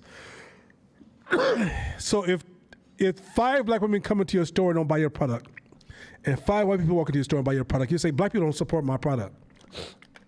What the fuck does that mean? You how do you know that? Maybe the 5 who came to your store wasn't the 5 you seek to serve. And the 5 that white people came to your store, no, white people won't support your product either, because those 5 are aligned. Meaning that those are particular markets. And you need to identify what's unique about that particular market that wants your product. Not white people do and black people don't, and black people do and white people don't, and difference between black people and the N-word. You've seen people do all that stupid shit. That's horrible human analysis. There's nothing there. I can't use any of that trash if I'm doing any market analysis. None. And you should never embrace that trash if you're trying to build anything. Because within every small group, within different groups, there's different trends. And if you don't understand that trend, matter of fact, you could be killing it in the black community in a certain segment and step one step outside that segment and go dead flat on your face. One step. Because that market says, well, I don't know what the fuck we want that for. Yeezys sell amongst a certain group of people. In my generation, you weren't rocking Yeezys. I'm looking at you like, yo, what the fuck you do that for? Don't add up for us. But we have shit that we buy. And then Court has shit he buy that I won't buy, and I have shit that he won't buy, because we have different segments between us. We're joined in some areas, and some areas we're different. So some, like for example, for Shabisha, me and Court might be the same product, but for Shakina, me and Court might be different products. You have to know your market, not know the market, your market. That's a key word, not the market, your market. To dump all them goddamn general terms. Matter of fact, this is why being racist is stupid for business owners. Because then you start segmenting people by categories that don't exist. The most diverse thing you can ever do is be a business owner. You may open your company tomorrow, and the only person who walks through your space is 5'2" Asian trans. You like, let's roll. You buy my product, let's go. I'm building a product for you. You love it. Here you go. But you intended it for 7 feet white people. No, they don't want it. That's the reality of business. So all them racists and all those terms that the social justice is trying to get you away from, that's cool, but how they do it sucks. Go for it. This matters because if you don't truly understand the different types of people you serve now, you can't accurately predict who will respond to a product, service, or intervention at scale. So, once you've cleared the false... Wait. You know what I think? I think we're on a roll slide. Yeah, I think we skipped a slide. Because did we finish the first slide? No. Okay, because you say after pink, it says, this matters. Okay, oh. Do it again, my bad. I was at the bottom of the paragraph. You was at the top. No worries. My bad. Go ahead. Okay. Let's try it from top. Take it from top. The story or this matters? Mm-hmm. This matters. This matters because if you don't truly understand the different types of people you serve now, you can't accurately predict who will respond to a product, service, or intervention at scale. So once you've cleared the false positive hurdle we discussed in Chapter 1 and have reliably demonstrated the efficacy of the endeavor you hope to scale, the next step is to answer the question, how broadly will the idea work? Keep going. So now you identify which group you wish to sell to. How broadly can this go? How many other groups can you adopt? How far can it grow into the group? Like, how much can you expand within this group you identify? Keep going. In general, when you scale an idea or enterprise across cultures, climates, geographies, and socioeconomic groups, it's inevitable that different people will make vastly different choices. So once you take your product, let's say you own a restaurant and you selling, everybody loves your burgers. You selling burgers in Oakland, you the Burger King, Burger Queen, whatever. And you move your company to San Jose, and everybody comes in and buys your coffee, and your burgers barely sell. That's a reality, because when you hit a new market, what they value and how they're moving and how they get down, the burgers might not be within their interest where the market you were just serving, and you have to know that. You have to be able to identify that. Keep going. And there's always a risk that the people who participate in a pilot or soft launch will behave in ways that are particular to a specific place or culture. So this is why we hate focus groups. If you ever come to Fight 10 Media, we dump focus groups. Because you can build a small focus group and they will behave a certain kind of way and give you this data. And then when you take it into the wild will be like, I don't know what the fuck you're talking about. It has no value to the wild. So we do this thing called ethnography where we go out and we sit and we watch people. And we watch them say yes, but then their face says no. We watch them say no, but they smile and say they really want it. Because when people make decisions, you got to get into their, what's the word for this? I think it's the word attitude. It's a thing that really drives behavior. So we can all say, I'm going to vote for somebody, but deep down inside my attitude says I'm not going to vote for that person. I'm going to vote for the other person. And so what you have to do is observe people. This is when me and Court first met. Court did this shit. Court did like you, Lily. We told him one time, this cat took off so strong, we was like, catch him. And we was like, yo, Court, you got to start talking to strangers, bro. You into selling products to the public. And he's like, no, I'm not comfortable with strangers like that. This is like 4 years ago. I was like, he's like, I'm not comfortable with this. We gave him the rationalization real fast. The rest of that trip, he was talking to everybody. I'm talking about, we was like, where's Kodak? Oh, he over there talking to the lady folding the clothes. He's over here talking to, I'm talking about, if you was a human being, you was going to get that question and them conversations coming, right? Now he does it all the time. He just talks to everybody. And then you also sit around and you listen a lot too. You might just go in a room and just be silent and just watch everybody. Because if this is your market, I want to go where my market goes and just watch how they move. If you're watching The Entrepreneur, they're in constant observation mode. I think it was even, they said Steve Jobs would even like go to the stores and just watch the customers shop and just watch how they picked up items. If you ever met Red Door, Rain Free started her business the same time I started my business. And she's one of the top catering companies in California. Watch her, if you ever go to an event at Rain Free, it's a big event, watch where Rain Free is going to be. She's going to be almost in the shadows and she's watching everything. Rain Free, she has a catering company, really big catering company. So while y'all walk around, grab your little hors d'oeuvres and eating food and drink good drinks, she's just sitting there quietly. And if you try to talk to her, she's like, "Oh, thank you, okay, good." And the reason she's doing that is because she's learning the market she's serving, and she's learning who are these different segments, what is tweaking. Also, when your market changes, your market doesn't stay the same for long. So you can say, "Oh, this is my market," and then your product stays the same. They're gone. There's certain things can stay similar, but you can also realize that there's markets coming up there's people coming into your market, and there's people leaving your market. So you gotta figure out how to really be in constant observation. It's not something that you could just do one time and be done with it. This is why learning to think, what Shamisha talked about earlier, is necessary, because you're using a lot of mental power when you're in business. You know, it's observation, paying attention, curious, watching things around you, watching trends, asking deeper questions, not accepting most popular ideas, because between those cracks is where all the money's at. Keep going. To take an absurdly obvious but illustrative example, a new line of beachwear might fly off the shelves in Southern California, but it's probably not going to scale along the whole Pacific coast up to Alaska. Hell no. Similarly, earthquake kits sell very well in parts of the United States vulnerable to earthquakes, but not so well elsewhere. Not in Ohio. It's not working. So scaling up a new advertising campaign everywhere in the country wouldn't make sense. Just now you guys see why the mass campaign was sucked. They try to use the same campaign technique across the nation, and they didn't take into consideration all the different variations of people in the market. They just said that, hey, this is science and we're threatened, you should just make the right decision. Unfortunately, the same communication with the same good intent can have a different translation. Most of the things that we've been frustrated, like for example, a lot of things we've been frustrated with in society is based upon interpretation, not reality. The Latino woman who got fired in LA because of her so-called racist rants, were they really racist? Does it mean she can do a good job? What if racist people did better jobs than people who were super liberal? What metrics are we measuring her by? Or did we just let the interpretation of the popularity of the movement say, she needs to be up out of here?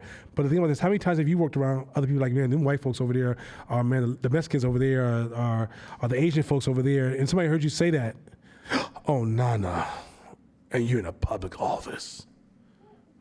Well, shit, that's how I see it. What the fuck is wrong with you? I still show up. Now, if her performance has been shitty towards black folks and she's been killing it toward Latino folks, now we can have a discussion. But in order for us to really have this discussion, I need to see her historical record. And if she's been performing in a level where you say, damn, she's honorable, then do you really matter how she spoke? Does it? Or are we, it does? Explain to me. Give her the microphone. I want to articulate that. I've been waiting for somebody to do this. I'm sorry. Well, yes. I think it does, because I think it, to a degree, is moot whether or not she's racist.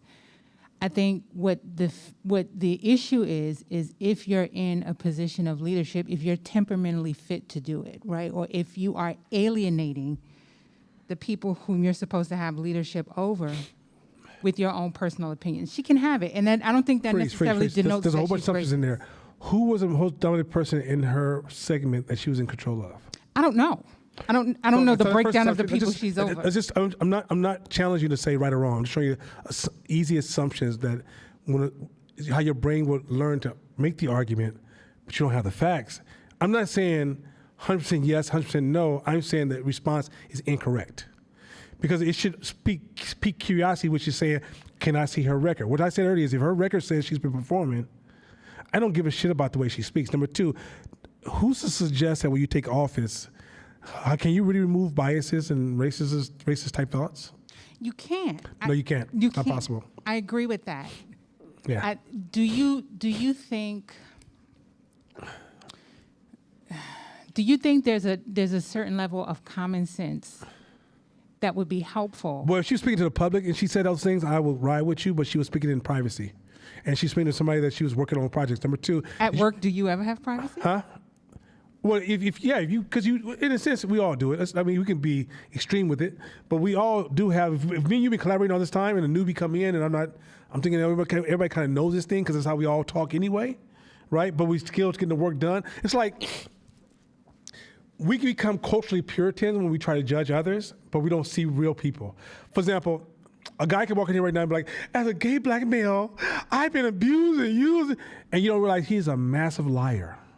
He's a drug addict. He's a functioning drug habit who's betrayed more people, but you're never gonna analyze that. You're gonna project what you felt that story meant, and then you're gonna start to add to that story, and then you're gonna come to his defense and demonize the person who may have took some extreme response to it. Not realizing you don't have any context. And my argument with the lady was, we don't have enough context. Because when I heard what she said, I'm like, okay, yeah, but I've heard people talk like that all over the place. But I heard black people talk like that all the time in positions of power, all the time. But guess why it's not deemed? Because in a sense, okay, cool. But the social justice thing has gotten so unrealistic, going back to like being tokenized. We talk about human beings. If you want to say what's really racist, it's when they call you people of color and then they make a policy based upon that and then the shit don't apply. Mm-hmm. When they don't see that, hey guys, actually Latinos and black folks don't completely get along like that. Indians and black folks don't get along like that. White Asians and black folks don't really get along like that. And all Asians don't get along with all Asians and blacks don't and all Asians. It's really a complex system. So when they start using like, well, as a person of color, as a woman of color, you should be like, oh, why are you in office? We tolerate that level of racism, but we're not comfortable with realism. Because I promise you, if you go to anybody's house around any type of holiday and folks are talking one-on-one, you're going to hear it nonstop. Make it even easier, we know what the word nigga means. We know the pain and trauma that goes along with it. But we know when we go to that Thanksgiving dinner in the middle of November, somebody in that family want to use the word nigga. You niggas ain't ate it yet. Right? You be like, oh, there goes my crazy ass uncle. But we also say that's the way people talk. What we're doing is we're getting to becoming cultural Puritans where we're not effective. And what hurts the Democratic Party, this is why people from the Midwest are saying, I'm not sure if I get with this shit. I'd rather take Trump than take this shit because it's too culturally pure. If her track record is bad, me and you are aligned. If her track record is phenomenal, I'm going to separate. Because also, one thing that we don't know, do you know that black people do better under Republican leadership and the conservatives who are racist than we do under super liberals? Is that crazy? I don't necessarily think it's crazy. When I listen to that story, I try hard not to ascribe good or bad, right or wrong, or to really lend a lot of credence to the fact of whether she's racist or not. I just think that in this climate, if you don't have the common sense to know there's certain conversations you need to keep out of your workplace, then you get what you get. But stop using the word common sense because your judgment is making you fall short of seeing. What I'm trying to say is that, okay, there's things in life I don't disagree with. No one's trying to sit here and act like I'm not Jesus, right? Don't got it in me. Corey got a little bit in it, but I don't have that much in me. What I'm saying is that when you say you're projecting an idea of how somebody should be, which is a cognitive distortion. You're not sitting in that environment long enough to say, how do people move in that environment? What is the language, how people use that environment? What is so stressful about that environment that produces certain behavior that's natural to that environment? If I go, for example, when Draymond Green hit the basketball player, Jordan Poole, if the camera didn't show it, we saw the punch, and it looked very, very violent. But no dude hits like this. Told you, right? It's like he's going in with his full punch. In sports, that happens. But to the outside world, where they see like, he hit him. Oh my goodness gracious. But you don't understand those type of man mindset and how they show up. They're alpha animals that are extremely competitive who would damn near, if they weren't playing sports, they'd be killed, they'd be fighting in the military. So what I'm saying is that when you meet a politician, we're judging from our lily white seats. No, bad politician, bad. And I'm saying, when you meet real politicians, when I met my first group, when I met my first group of activists, when I was super pro-black, and I met John Henry Clark, I met Dr. Ben, and I'm hanging out with Leonard Jeffries and the sister who wrote, I forgot her name. We're having this dinner, and we got to the dinner, and it blew my damn mind. All that, brothers and sisters and man, these niggas out here, man. I told this, I am sleeping with this girl. I'm sitting in this room going, oh, what the hell, right? And you realize, the world war works.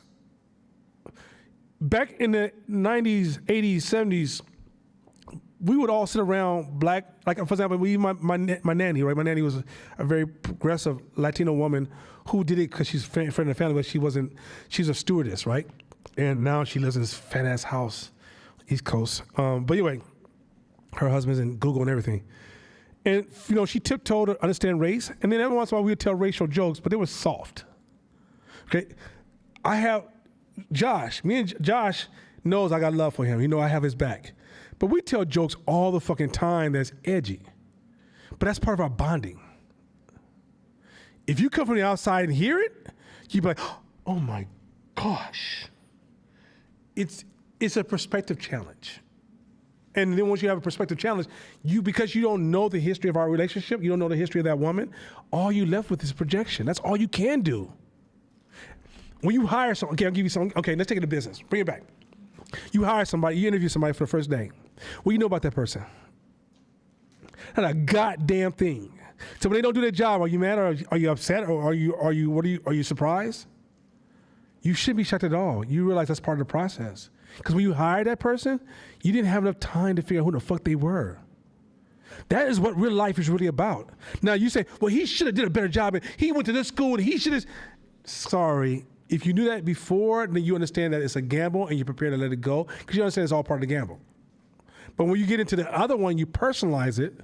Now you're into loss aversion because now you're like, oh, maybe Shabisha's not as bad as I thought. I'm gonna hold on to a few more months. You just spent $40,000 to find out you're wrong. What the fuck was wrong with you? So what I don't do is when I saw that lady make her statement, I don't know her.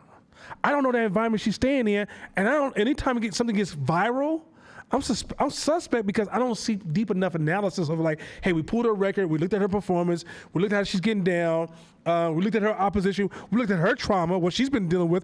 I don't know if she's dealing with a black woman, be like, look, blah, blah, blah. She's like, well, fuck you, da, da, da, da. And then they talk like that, but they get down. I don't know what that is.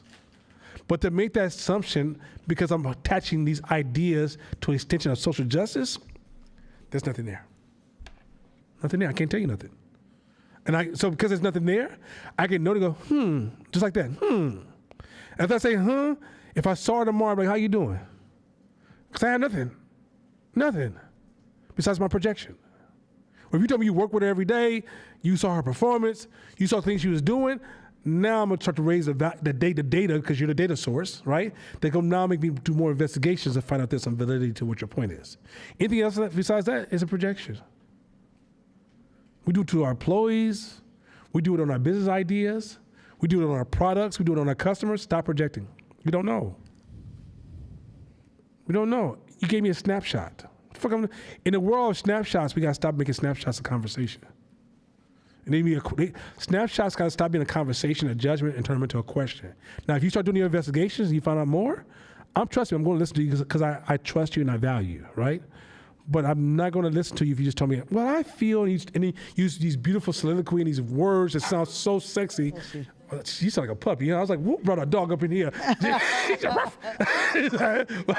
You got a mean sneeze, girl. But the thing is that, if if you haven't did the research, I can't trust your opinion. And it's important I can't trust your opinion. And it's never going to be personal. But when I'm running my business and I'm moving into this world, I can't let charisma drive any of my decision making. You see the difference? Well, okay, we got one back. We went back. You see that one first? I want to make sure we stay in the order, then we move it. But this is good though. Kaja always keeps the class. You better stop missing class. You keep class really good. Go ahead. I was just gonna say, I feel like we place all these people who are in position of power and like celebrities on a pedestal, and we gotta just realize they're just normal people. Like even working for the police department in the communications division, like we're the people who get all the calls that come in, and it's a bunch of black women. So the conversations we have in there when these white people call in, like, oh yeah, this black man is walking, like, if y'all heard the shit we was talking about, y'all would be like, oh no, like we will be on the news, It's heroism. It's also too the reverse side of that culture is that you can be influenced. Going back to the concept of influence, what makes influence take off is when a couple of people that you see is when the one of the things that caused the government and everybody to spend and people to go to jail for 20-some years behind the Satan movement of molestation of kids is because lawyers, doctors, and politicians signed on to it, and Oprah Winfrey and Geraldo aired it, and then people just stopped thinking. Say, oh, that's what it is. Yeah. They said it. It must be true. When you take away heroism, then you already say, you're just a person in office. And she's just a sister. She's just a Latino woman in office. Well, I always know that Latino folks don't really like black people like all of them don't like black people like that. There's some who like us and some who don't. But in not liking us, just like you don't like, if you was in charge of managing Oakland right now, you got to tell me there's somebody you don't care for. I'm only going to look at your data and say, did she just really not show up in that space? And if you showed up in that space and you perform, and sometimes what you'll find is that the people you dislike the most, your guilt makes you overperform for them. I don't want to be late. In an entrepreneurial market, yes. In the nonprofit or the public sector, this is a right to work state. No one is entitled to go through the data and to qualify or disqualify your work in order to make a determination. You did A, and now we're going to do B with your employment, right? She did A, and they decided to do B with her employment without going through those steps. But in that kind of employment market, that's usually how it goes. In an entrepreneurial market, absolutely No, not. I agree with what I'm not you're arguing. saying. I'm arguing your judgment. Like if you just said to me, "Oh, I understand why she got fired, but I'm not sure." I said, "Was it really racist?" You said, "Well, it was." That was the argument. It wasn't saying should she got fired or not got fired. If that's agreement of that office in that space and you chose that job, that's a different conversation. I'm not here, like I say, pimping is pimping is pimping is pimping. I'm not trying to challenge those principles of the system. What I'm saying is that how are you seeing it is a problem, not what the job did for her.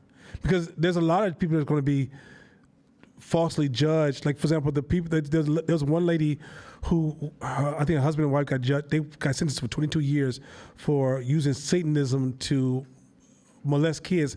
Couldn't find it, they didn't do any of that stuff. But there's a lot of people that are lying with him, like, oh, yeah. But when you hear the stories of how that shit got started and the shit they believe you drop your kid off at daycare, your kid would be taken that day to some place to be molested or be abused by wild animals, brought back, and by the time the parents can't pick you up, there was no evidence, but it was a secret of Satan. This shit moved to the country really big. And a lot of famous people signed on, and a lot of people lost a lot of money, and it started becoming a money-based industry. The problem with that type of thinking is that you cannot just say because people said it has any value. Racism, if I accept that everybody ain't gonna like me, that's not what the world's based upon, but can you serve my area properly, then we good. We good. Because what about the cat who loves you to death but doesn't perform at all? I know more of those cases than anybody. Can you do your job really, really well? I don't really give a shit about all that racial shit. Okay. Well, I tell you what, Josh, since you don't never say anything, go ahead. Just to add on to what you were sort of saying, about a year ago, somebody on the San Francisco Public School Board also got canned for saying something racist about Asian people, and she was black. But the thing is that she was right. So in Oakland Unified School District, my former executive director had to fight for several years just to get any kind of funding approved for African American male achievement. And his stiffest opposition on the school board was a Chinese man who said that you can't do that. Everything we do has to be funding for all students. So that guy basically said, we're going to use whatever money we were supposed to give you to build a new rec center for all kids in Oakland. But it was only in Chinatown. So for him to give money to his people, he used the multicultural names, the multicultural words, anti-racist and things like that, but only put it in areas where Chinese people like him were. What I'm saying is that when you get in those worlds, it's so complex. And so to judge her from that little snippet of conversation, I don't know what that means. Go ahead, Sheena. I just wanted to ask a question. You made a statement and said that you can't let charisma influence your decision making. My question is, not in the sense, like, I agree with you about, like, I don't want to make a business decision or move resources, right, from somebody that's charismatic. But could that be something that could work in my favor if I hired a charismatic person that I could then, like, have them align with my goals, because most people don't have the thought process to think. No, I'm gonna keep it goes even. It's even more critical than any other time. I hired you to drive my charisma, to drive my goals and add charisma to my goals, but I can't drink my own fucking juice. I gotta be connected to the way the world really works, because he could be selling like, "Hey, we're going to Mars in 3 years. We're gonna do it this way. We're gonna all have beautiful teas." Now, deep down my heart, I'm going, "Ain't that shit even possible? We don't even know that shit gonna even happen." Right? You can never drink. What happens is when you start sharing the narrative with charismatic people, you stop thinking for yourself. In the words of my grandfather, fuck your charisma. Go ahead. I'm going to sit on that and just process it. Pass it to your cousin. What's up, cuz? What up, cuz? I have a question. I want to go back to the Draymond and Poole situation. So you say don't make a decision.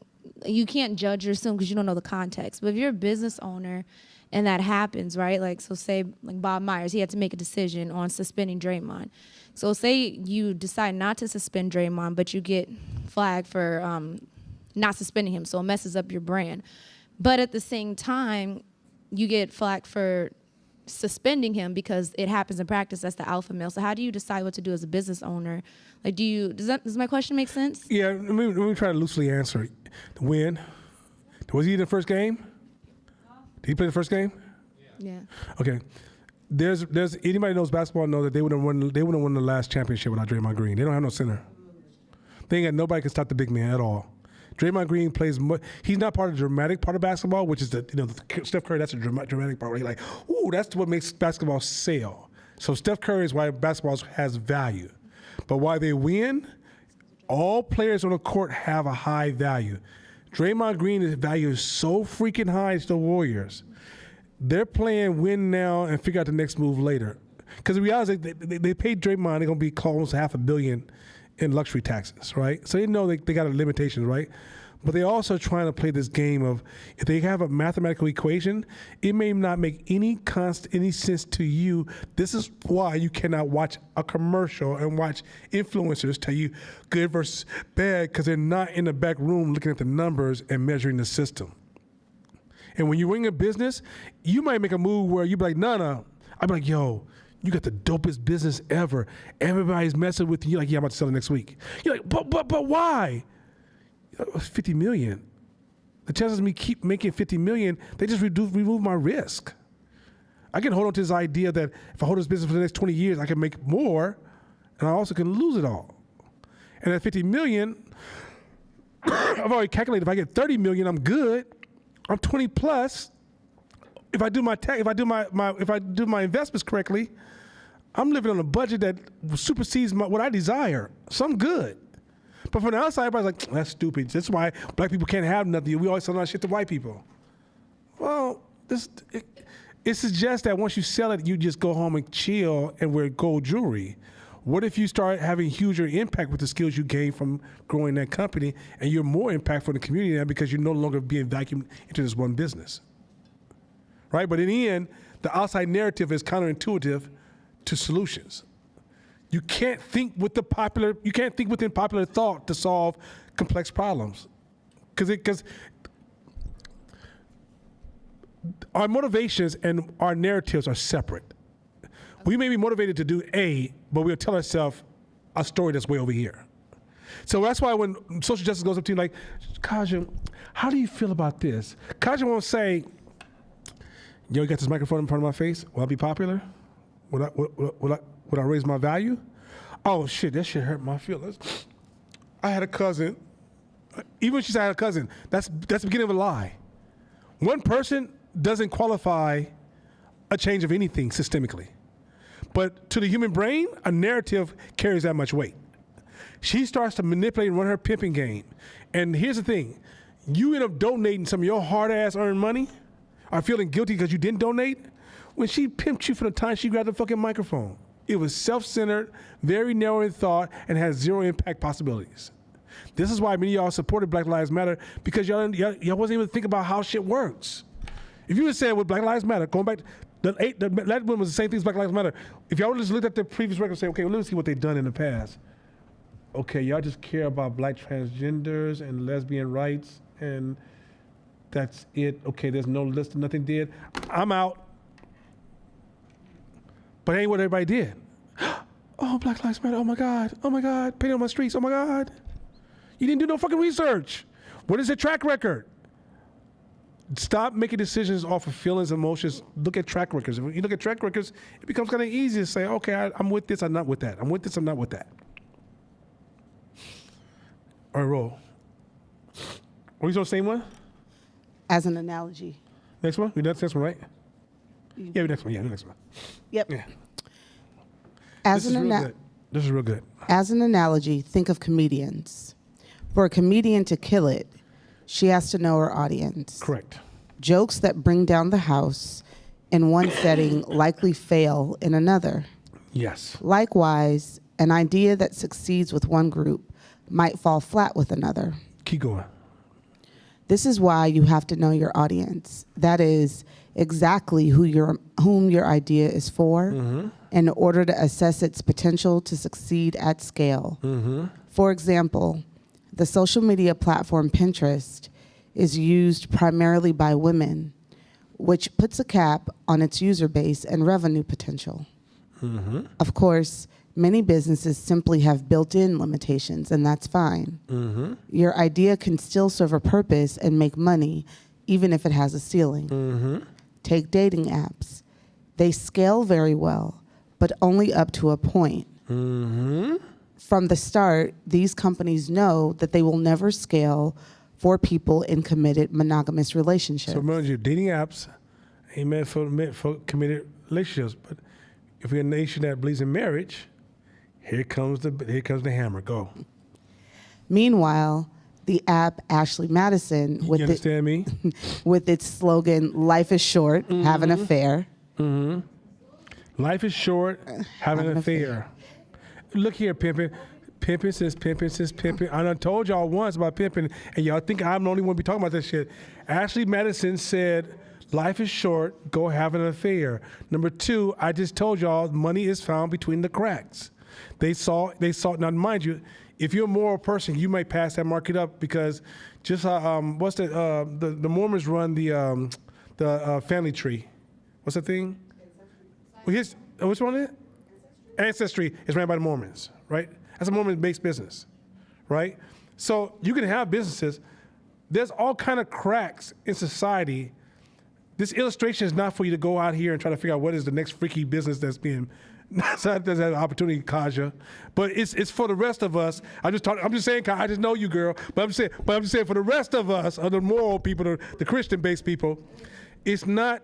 We're not arguing immoral versus moral markets. We're arguing how to see the variations of market. Even the market you love, there's a counter market that can be just as large, if not larger. But keep going. So meanwhile, the app Ashley Madison, with its slogan "Life is short, have an affair," claims to have tapped into an unspoken but 70 million strong market of people who are in relationships but not actually committed to them. So I know, because you know what, Kaja, they should.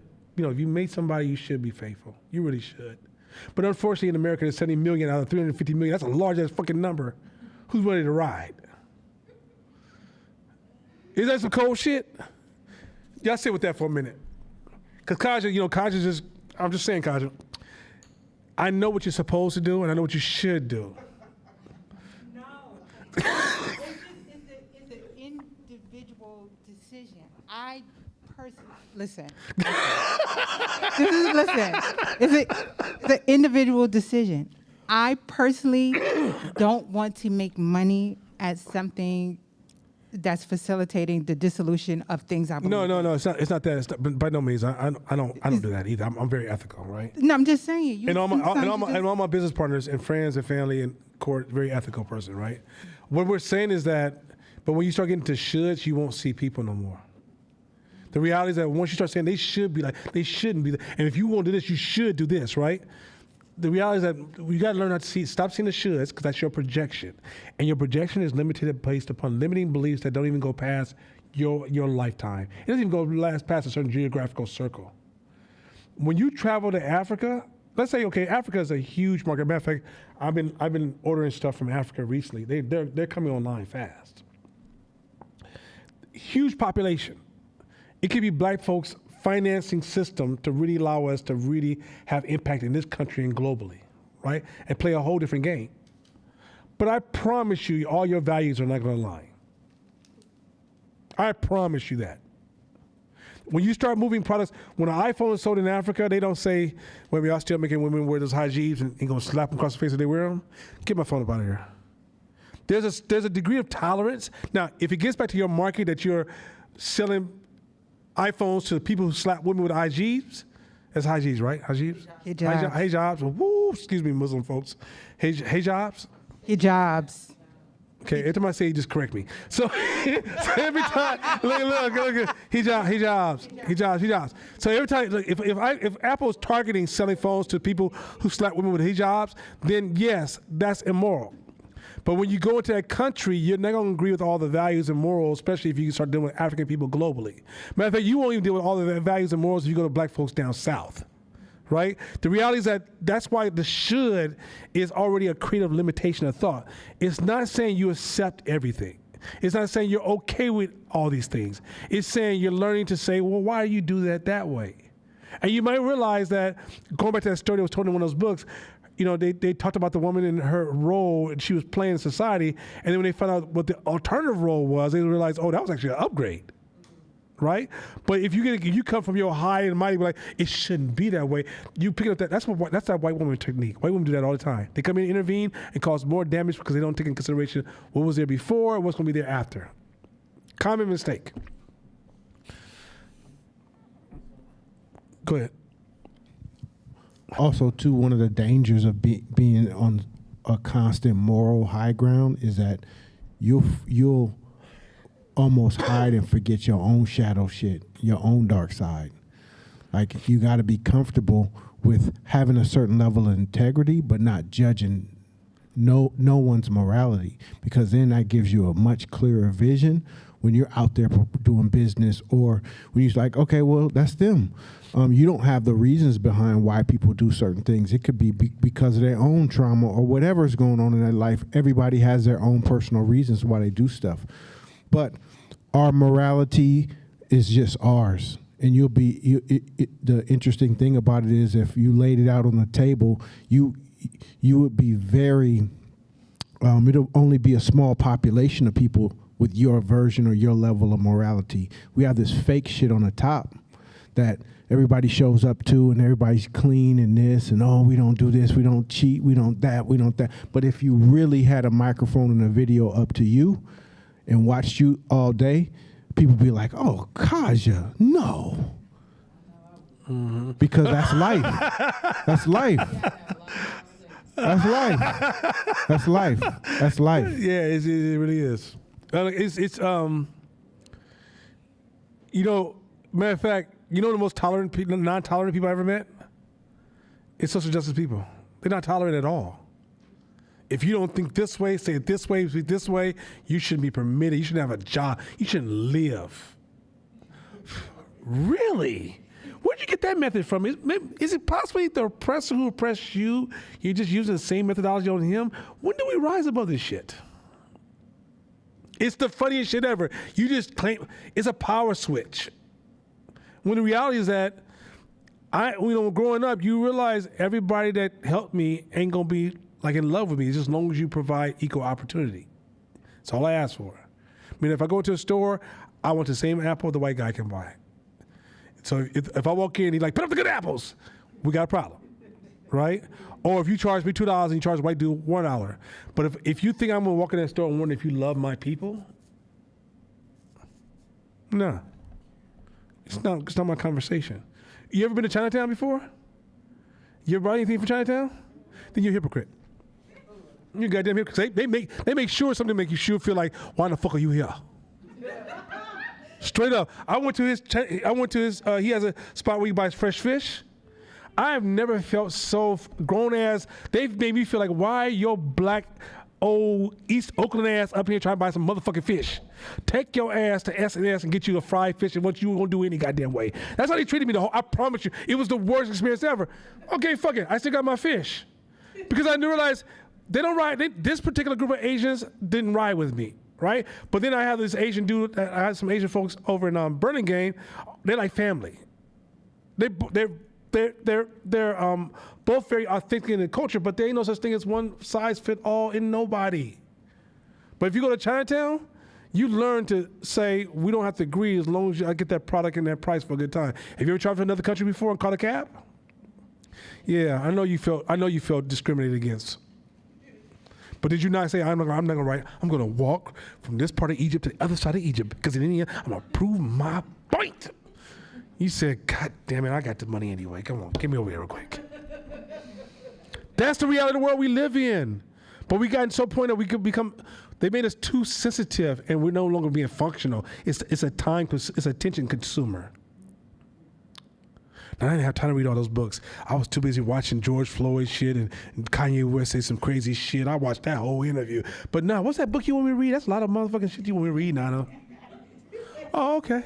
Okay, I got you. I understand. Pimpin' since pimpin'. Where we at? Next slide. Okay.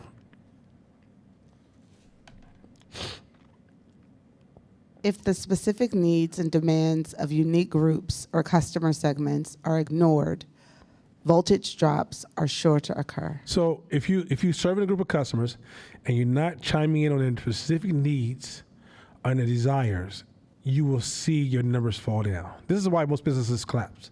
Your customers, when your numbers start to drop, your revenue starts to decrease, that is a direct vote for your customers. You're not performing to their standards. That's also an indication that your passion is blinding you. Also, too, because your staff sometimes can't support you because you've already given them an incentive to fall in love with the product. And remember, they already made the mental switch because they play in that game. And you haven't built a relationship with people who are on the outside who give you honesty, or if they give you honesty, you argue so much to the point that they ain't gonna never tell you honesty another day of their life because it means they can lose their relationship with you, or it's just too motherfucking much. So guess what? You were killing it, Kaja. Oh my God, do your thing. You the best. In the end, you broke as fuck. Because why? I don't have the energy to the side. I'm just going to go home and gossip to my friends, talk shit about you. As soon as I see you, you're doing great. And this happens to most people because most people, they can become so sensitive, so passionate, they can't see the customers no more. They see themselves selling their products, and then they just hope the customer gives them an opportunity to raise their status, but it's not about the customer. Go. Word of the technique spread, and soon every Kmart across. Okay, real quick. So Kmart, the blue light special, was dope as shit when it first landed. And it was like you could be in a store shopping, and you would see a blue light, and everything that were underneath that blue light was on sale. And that shit, but folks were just going shopping, waiting for the blue light. Right? But like, yeah, I'm gonna get this candy bar blue light. Oh shit! So it took off to a point that even Sam Walton was like, "Yo, that's one of the greatest things that ever worked." But the reason it went bad is because blue light special. Only way it worked is that you put things on sale that was relevant to the local market you were serving. So if you was in East Oakland people had a tendency to buy this over that. So every once in a while you run blue light specials on things that the community preferred. They shifted the blue light management to central office. And they made a decision that, okay, these products across the nation are going to go on blue light, and then the project collapsed because guess what? It was disconnected from the customer. They fell in love with the process over falling in love with the customer. This is when you think, oh, I got this dope-ass process. It's going to blow my company up. No, you have a dope-ass relationship with your customer that's going to blow your business up. Go ahead, Shavisha. Now go from word of technique spread, okay?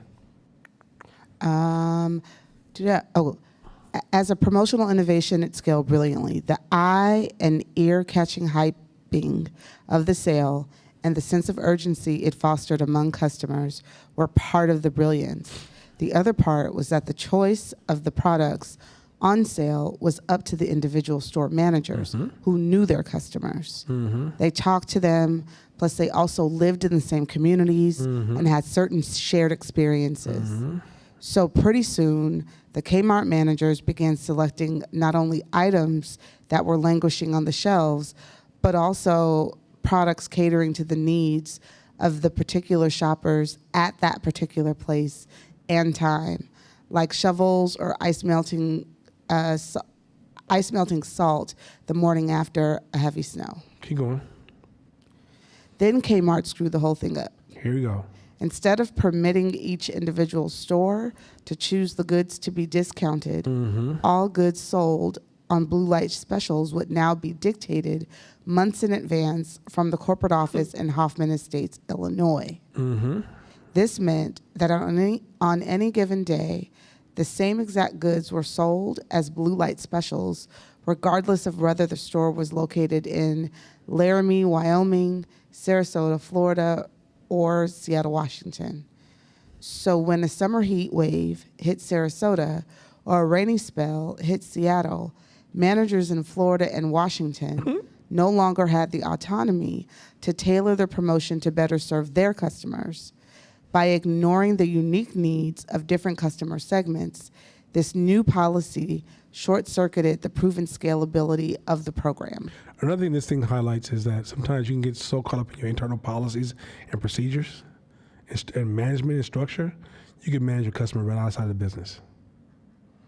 You get to call it. That's why if you we're more efficient. It's more structured. We're saving money. This is a better system. We looked at the system that worked over here.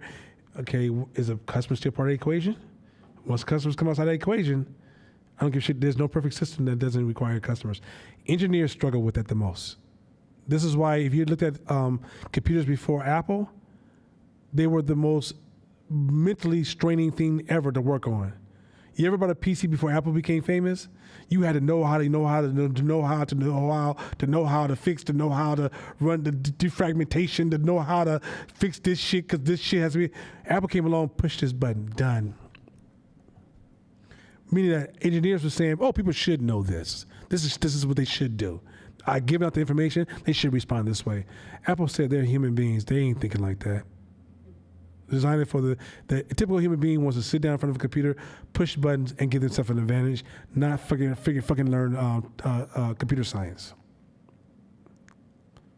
Also, engineers were designing it for themselves. Oh, it makes sense to me. This looks good. This is easy.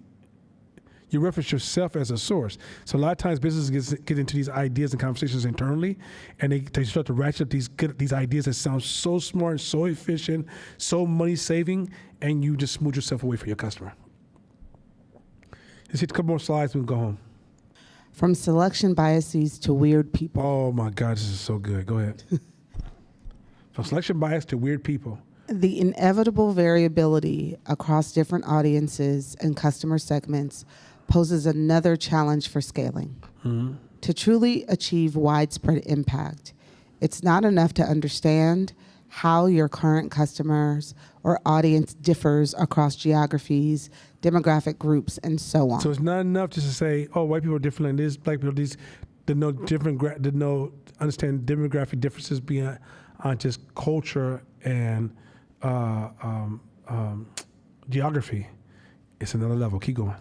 You also need to think about how your current audience might differ from your future one. Okay, that's the shit right there. So whoever you serve, let's say you master the audience you serve right now. What's the difference between the audience you serve right now and your future audience? That's crazy. That's a hell of a question. That's a whole different exercise in itself. So you might say, yeah, I know, no, my customers are this, and this. Okay, cool. So what's your future audience? What are you doing? Because remember, you're in business. They ain't staying around forever. 2, you want to expand into other markets. 3, you also, I'll let it finish, but you also got to know the closest associated tweak market that's next to your market. I mean, if I make this small tweak, I get this portion of the market too. I can make this small tweak, and the cost of that tweak, the cost-benefit analysis, I make that tweak all day long. But who's your future? Okay, when I first started 510 Media, we said we wanted to create a company that would serve African Americans in the areas of marketing and branding to give them a competitive edge. That market, we don't serve that market anymore. I'm serving you this way. Because if I stayed in that particular market, I wouldn't be able to grow my company. Because the psychological distortion that African Americans were having about business, they can't see marketing value. They thought it was a value attached to doubling down on hard work and labor. Work twice as hard to get half as much. They didn't realize they were playing a psychological game. And they were trying to manipulate the environment to shift their attention, their energy, and their resources towards whatever service or products they offered. So I had to think about what's my future market. Then when I got that market, I realized, okay, we can't stay here. It's cool. But if we stay here, this would hurt us and trap us into this. What's our next future market? So I started aiming the team at, hey, let's start working on these products here to start shifting to grow ourselves in these other areas, because this market is not long-term sustainable. And if we stay here, we will render ourselves not valid for any, and like if this market shifts at all, we're just gonna die. We'll die on the vine. So in order for us to continue to grow, we had to always think about who's the next market we wish to serve, or even what's the market that's coming up right now that's gonna be my future market. Meaning, let's say if you're a hip hop company, if you still hold on to the hip hop of the 80s, no one to know, only people come to your program are little white kids in the 5th grade. You no longer get the black adults anymore. You don't get the white adults anymore because you're no longer relevant to the market. You didn't pay attention to where the market was going. Keep going.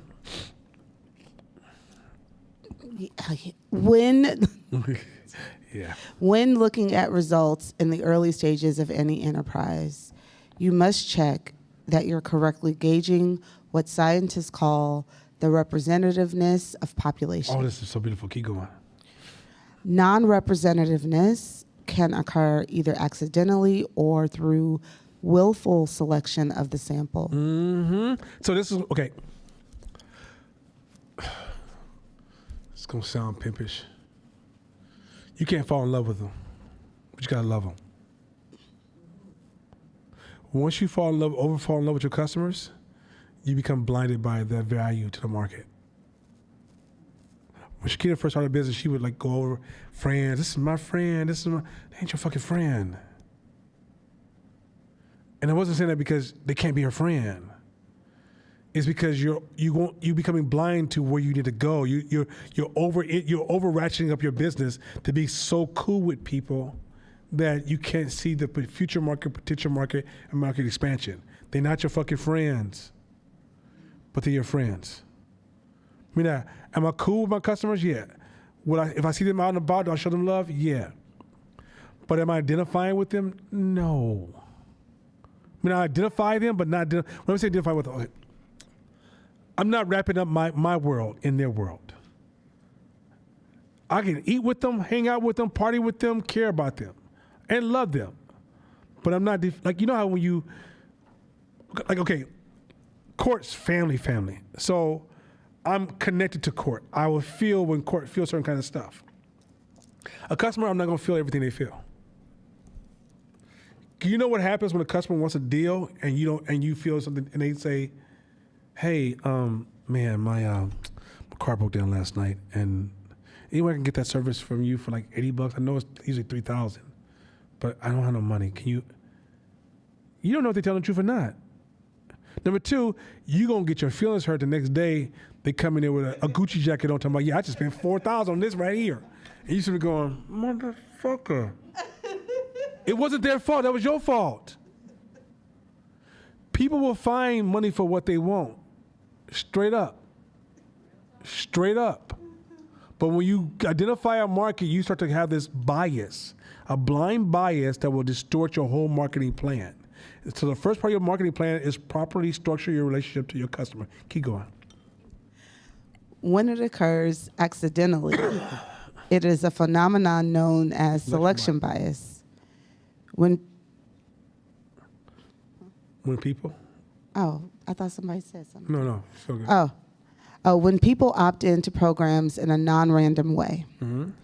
This is problematic because people who choose to participate in a pilot program or study are the most likely to benefit. So a lot of times when you work with people you're really cool with and you try to test ideas with them, they can't give you proper feedback. It's personal now. If Shakina became cool with all of her customers and she said, hey, I'm interested in this new idea, they don't all love the idea. They're selected. They're limited. That has no value to the wild. But as long as they have a business relationship with you and they see you as a business they're supporting, but they have this it's like a personal business relationship with you, they still have value to like testing. But you can't even test with your customers no more.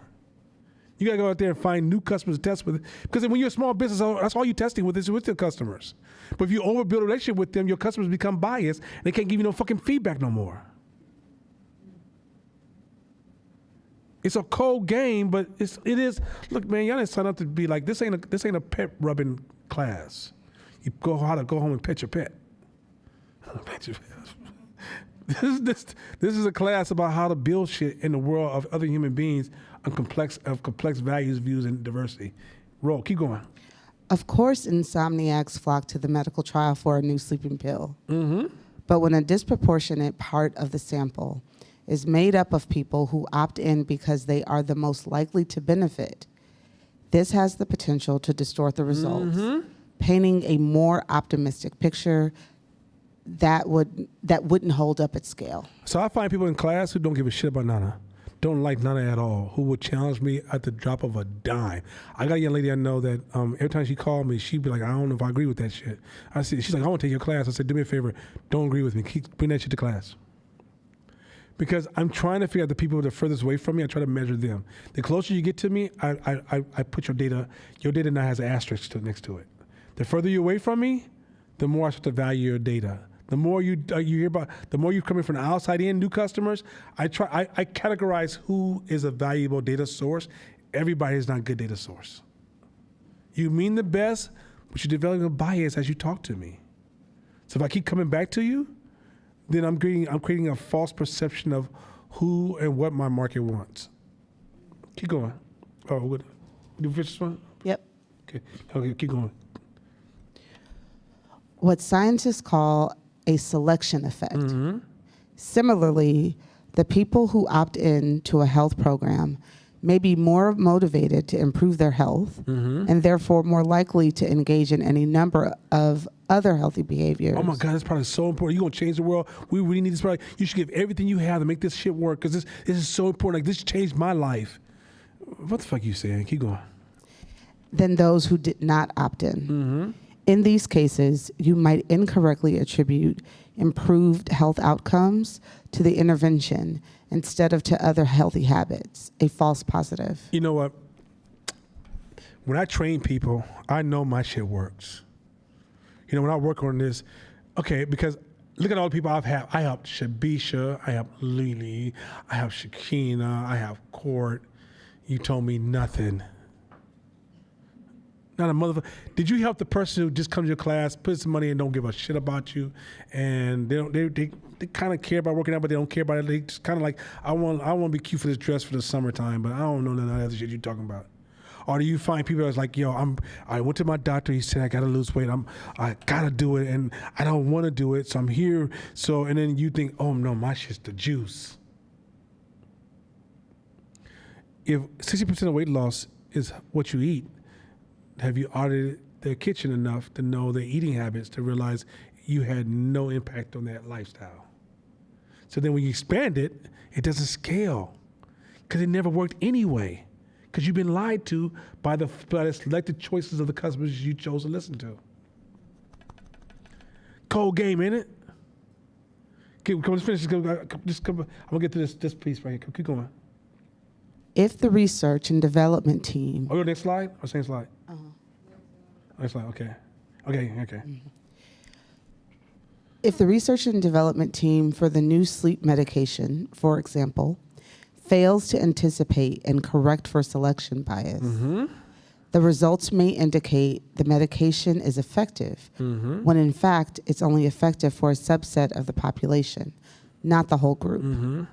This is bad for the company that invested in the sleep medication and will now lose money on it. And You also, will lose money. That's the key thing. You will be stuck in your moment of bliss thinking your shit's working. It's just when you decide to scale it. The key word is scale. Now you're about to lose some money. Go ahead. and also it's bad for the people in need of a new drug to help them sleep better. Okay, go ahead. Just keep going. Yeah, come on, finish this point. Yeah, go ahead. This can happen elsewhere in the business world too. In the mid-1990s, McDonald's did extensive focus group testing on a new item it would hail as a more sophisticated and slightly more expensive hamburger, the Arch Deluxe. I remember that? Yeah, okay, go ahead. The people who participated in the focus groups liked it. No scaling it across the United States. So scaling it across the United States seemed like a sure bet. But in fact, the Arch Deluxe turned out to be a deluxe failure. So remember, the focus group loved it. There was biases in that focus group, biases in the selection process, biases. Focus group is a bias bed. So when you say we had a focus group that helped us make a decision, all you really did is find a group of people to help you make your own decision that you was gonna make any goddamn way. So then when you pour that money into this fake ass focus group that supposedly helped you make a decision, you didn't really get a real rich sample size, then now you wanna say, but I thought it was gonna work. What you really should say is, I really heard my ego tell me that shit was gonna work. Go ahead. It didn't scale. How did this massive? How did this massive misfire occur? The people who participated in the focus groups weren't a faithful reflection of McDonald's customers as a whole. So the people that was in a focus group, they wasn't faithful customers. I mean that they go to McDonald's and they eat the burgers. Now, this is selection technique. I'm sure this is really complex. Go ahead. After all, a person who signs up to take part in a McDonald's focus group is probably someone who is crazy about McDonald's or loves all kinds of burgers or both. But the average person, it turns out, goes to McDonald's for the Big Mac, not a fancier version of one. The lesson here should be clear. Don't assume that your initial audience is necessarily representative of the population as a whole. So, okay, if you were doing analysis on your particular business, you got to say, who are the typical customers who would come to this kind of business? What's the profile of those kind of customers? In this case, you find somebody who just loves burgers or just loves McDonald's and everything they do, then the data they provide is false data. If you find out what is the common motivation for people, what do most people buy when they come to McDonald's? Well, the number one thing people buy is Big Macs. Okay, then we need data from those individuals. Would they switch from the Big Mac to the Arch Deluxe, or do they prefer as an alternative to the Arch Deluxe, right?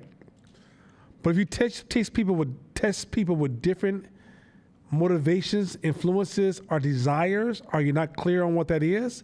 So it's not simple. You got to figure out what is your goal, what's your strategy of growth. And McDonald's was to expand more of what the customer would buy or give them more reasons to show up to restaurants more than once or twice a month or 3 times a month. I want to make it 6 times a month, 10 times a month, twice a day in some cases, right? So then that means people want varieties, right? So if you want to offer a new variety, alternative, will this make a change the behavior of the people that already come to McDonald's? Or other question would be, is there a large enough segment that we're not serving that doesn't come to McDonald's that won't come because they don't care for the Big Mac, but they will come for our Deluxe? If you're not asking those deeper questions, any type of research you do, you can't run research based upon popularity. Because a group of people may say, let's say they did a focus group in each community and they did a certain number, which represents a sample size equation that says if you expand the sample size, it pretty much will stay close to this number as you grow it. But if they ask the wrong question and create the wrong motivations and stimulate the wrong biases, that whole test is worthless. Here's the funny part. Most of y'all don't even ask nobody anything anyway. Or you defend yourself. Or you ask for feedback, but you treat it as if it's a walk of shame. All right, Josh, I'm going to ask you something about my product. And, you know, I could take feedback, and I'm used to falling. And again, 510, we talk about, you know, I got my emotions under control. What do you think about my product? And, I mean, you know, just be respectful. That's not feedback. That's not feedback. You can do feedback without which being totally independent. You can hire somebody to be the person to receive all the flack and all the feedback, and that way you don't have to hear it directly because you just ain't got there yet. But you gotta get. You have to design your feedback system to make sure you can the feedback you need to justify the investment. Did you have your hand up? Yeah, your hand up. Okay. All right. I don't think there's no continuous in this preceding example of this. Oh, I'm being nervous. Example of people. Okay, well, yeah, because this one makes no sense. I'm trying to stop where when we come back, we can pick up and it makes sense. Read this one.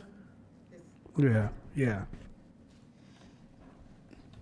In the preceding example. Okay. Wait, why does yours say something different? Because we was just here. We on this one. In the preceding examples. Huh? Okay. Let me There see. we go. I was like this. Yeah, okay. In the preceding. Huh? There we go.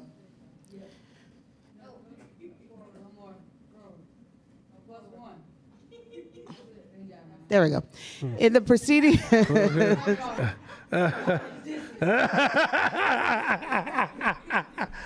That's why I love my people right there. I love the way you talk shit. I love it. Go ahead. In the preceding examples, the selection effect resulted from a non-representative sample of people opting to participate in the trial. However, the threat of the selection effect unraveling your scaling hopes can also occur in sample populations that have been deliberately selected. Take what happened when researchers set out to find a treatment for the iron deficiencies that result in anemia, which is a widespread problem in India and elsewhere. People who suffer from anemia are short on the healthy red blood cells that shuttle oxygen to the body's tissues, resulting in fatigue, inflammation, and other effects damaging to one's health and quality of life. As a possible path toward remedying this problem on a large scale, researchers ran pilot studies measuring the benefits of consuming iron-fortified salt. The study participants who received the treatment showed dramatic improvements, so the program was scaled up. However, it turned out that the fortified salt had no effect on the policy goal of reducing the prevalence of anemia in the larger population. Voltage nosedived. Why? Yeah, this last one here. Go ahead. The researchers had specifically sought out adolescent women to participate in the original studies. While the treatment benefited their particular physiology, these health gains didn't manifest at a larger scale with a broader population. Not everyone with iron deficiency anemia is an adolescent girl. So if the intervention wasn't meant exclusively for them, it never should have been tested exclusively in them in the first place. Similar failures have occurred elsewhere, attempting to scale initiatives to decrease rates of STD transmission and promote safe sex due to variations in community mores related to sex. So morale. So let me say this real quick, and this last one. This happens all the time. A lot of programs that are built in our communities are copied and pasted from working for white folks or Latino community or certain other communities, and they think they can move it to other communities and they fail. You're gonna find that if you're not very specific and understanding all the things that can impact the outcome and really learn like the market, the characteristics, the personality, things that can influence the change. We have a lot more to cover. I think we have 16 more slides when we get back on this topic alone. But learning your customer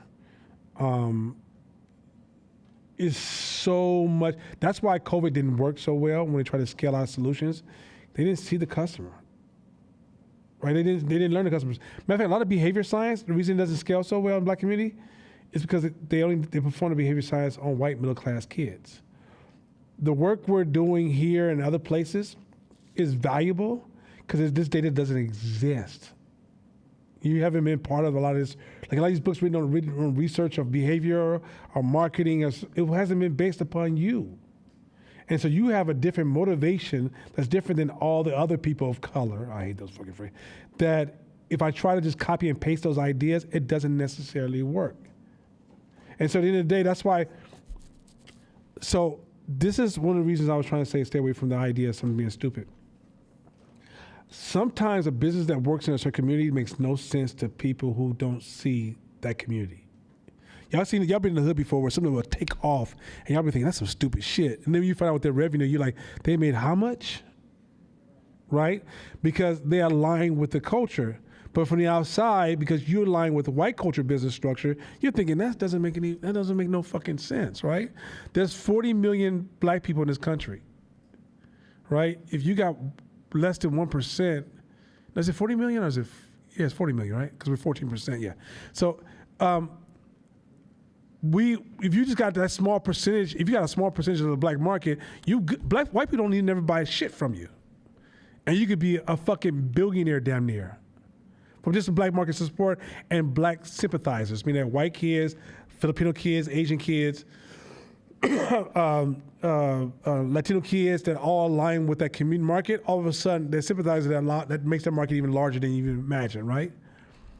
But a lot of times, because we're not looking at market segments, even when you say racism is stopping business growth and we need equality for business growth, it's because you're looking at the chunk of the white market and you're thinking that's all there is. You're not able to carve the market is full of segments. So many segments, it's ridiculous. So that speaking this general term and general language, you can't manage the market. You can't. It's not possible. You just can't. Matter of fact, even when you hear about, let's go back to the lady from LA, I don't know what that black community is like. I don't know what the leaders like that black community is like. I know nothing. But if you're a politician in Oakland and you go to LA, you may find out, holy shit, this is night and day. Because once you walk into those markets and those industries and you work on all the surrounding variables, everything changes. So as a business person, stay away from generalization. We had a class about overgeneralization. Now we teach the opposite side of overgeneralization is how to see the different slithers and details and why that's so important. Because all those details have different ways and different behavior, different habits, different patterns, different spending habits, different ways to call this. Like for example, let's say Kaja, you into the hipster / there's two arguments you made. Let's go back a month ago. I don't know where you are today, but let's say go back a month ago. You're a hipster social justice person. Or 2 months ago, maybe 5 months ago, maybe whatever it is. Let's say 5 months, just for the conversation. You're a hipster social justice person. Okay, Nana is absolutely anti both of those. I like hipsters, and I don't get mad at social justice, but it's a sucky ass strategy. My spending habits and your spending habits will have things where we are joined, but for some businesses, it ain't gonna work. So if I walk to a business and it feels too social justice-y, Nana's out. Yet you might bring your friends. It is what it is, right? It's like when the doctor said, "Oh, we're racially neutral." I explained to her, there's a group of black people in the hood that are used to going out and about, and black people and other races have learned how to run their business to tell them that this place ain't for you. So as soon as they go to the door, they go, "Yeah, you don't want my type in there," right? So when you design an event to have them show up, you gotta know what they are looking for and what they're used to receiving as a statement of rejection. So even when you're being honest, there's a certain club right now that they look at the door and go, "I'm not allowed to be in there." Not because they don't have the money, it's because that environment is psychologically talking to that person. Well, you have to learn that same subtlety of communication to your customer that, "Hey, I want you in here. This is for you." So that being said, 2 weeks off. Thank you, baby. 2 weeks off. I'm going to release some podcasts tomorrow. Same homework. She's going to send out the email. You're going to send it to you right in the subject line, homework. You state at least 2 or 3 things that you learned from each podcast, and a question that arised when you listen to the podcast. The reason for this is because it allows me to also shape the curriculum moving forward as I get controlled or thought out personal feedback from you guys. I won't call out names. I will acknowledge the 5 women who sent me their homework. Hey, y'all know who you are. I love you. I see you. I appreciate you. Doesn't mean I don't love the rest of y'all. I'm just saying. Just recognize who I love. You know, what this, you understand? Because I can't love them all. Right, Shabisha? But the thing is that when you guys do the homework, it's for me to also see where you're at and see what I need to design to be able to create that lifesaver to pull you into the fold. And trust me when I say this, entrepreneurism is not about how much you know, it's about a different consciousness. And some of you guys are still trying to hold on to your old consciousness and make that shit work. And it wasn't meant to be in this field. And it's okay. It's gonna take some time for that switchover. It's not gonna be, oh, you should. And there's nobody in this class, believe me when I say this is why I say get away from these terms. Nobody's stupid. That's another reason when we say, oh, that's stupid what they're doing, or that don't make no sense, or that's immoral. You setting yourself up to be judged the same way to yourself. Not by others, but to yourself. As opposed to saying, why not just do that? Right? Maybe I like that. Is there a safe way to do this? Right? But if you start saying, I'm immoral, I'm stupid, a lot of times it's hard to live under our own self-judgment weight. It starts to suppress us and kill us off. And before you know, we know good because we know good to ourselves, we know good to anybody else. So the reason I keep saying pull that stuff out of your language is because I'm trying to show you how to show up to yourself and realize some days you're gonna have some really fucked up thoughts. You're gonna look at somebody like, I want to kill that bitch, right? And it might be this little Asian woman who's like that you shouldn't be thinking like that about, right? But at the moment, it's a thought you had. Can you forgive yourself and keep moving and realize it's stupid? Or do you sit there and spend the whole day going, why? I must be perverse. Human beings have some really perverse thoughts. I wish we can get some of y'all heads just start speaking out loud. I'd be like, holy Jesus. I'm telling some of y'all pastors. Anyway, with that being said, y'all have a good weekend. Look for the homework tomorrow. And please try to get me the homework the day before. I don't want it the day before class. Try to give it to me early enough so I can even respond to you directly and I can even process it with you guys. All right?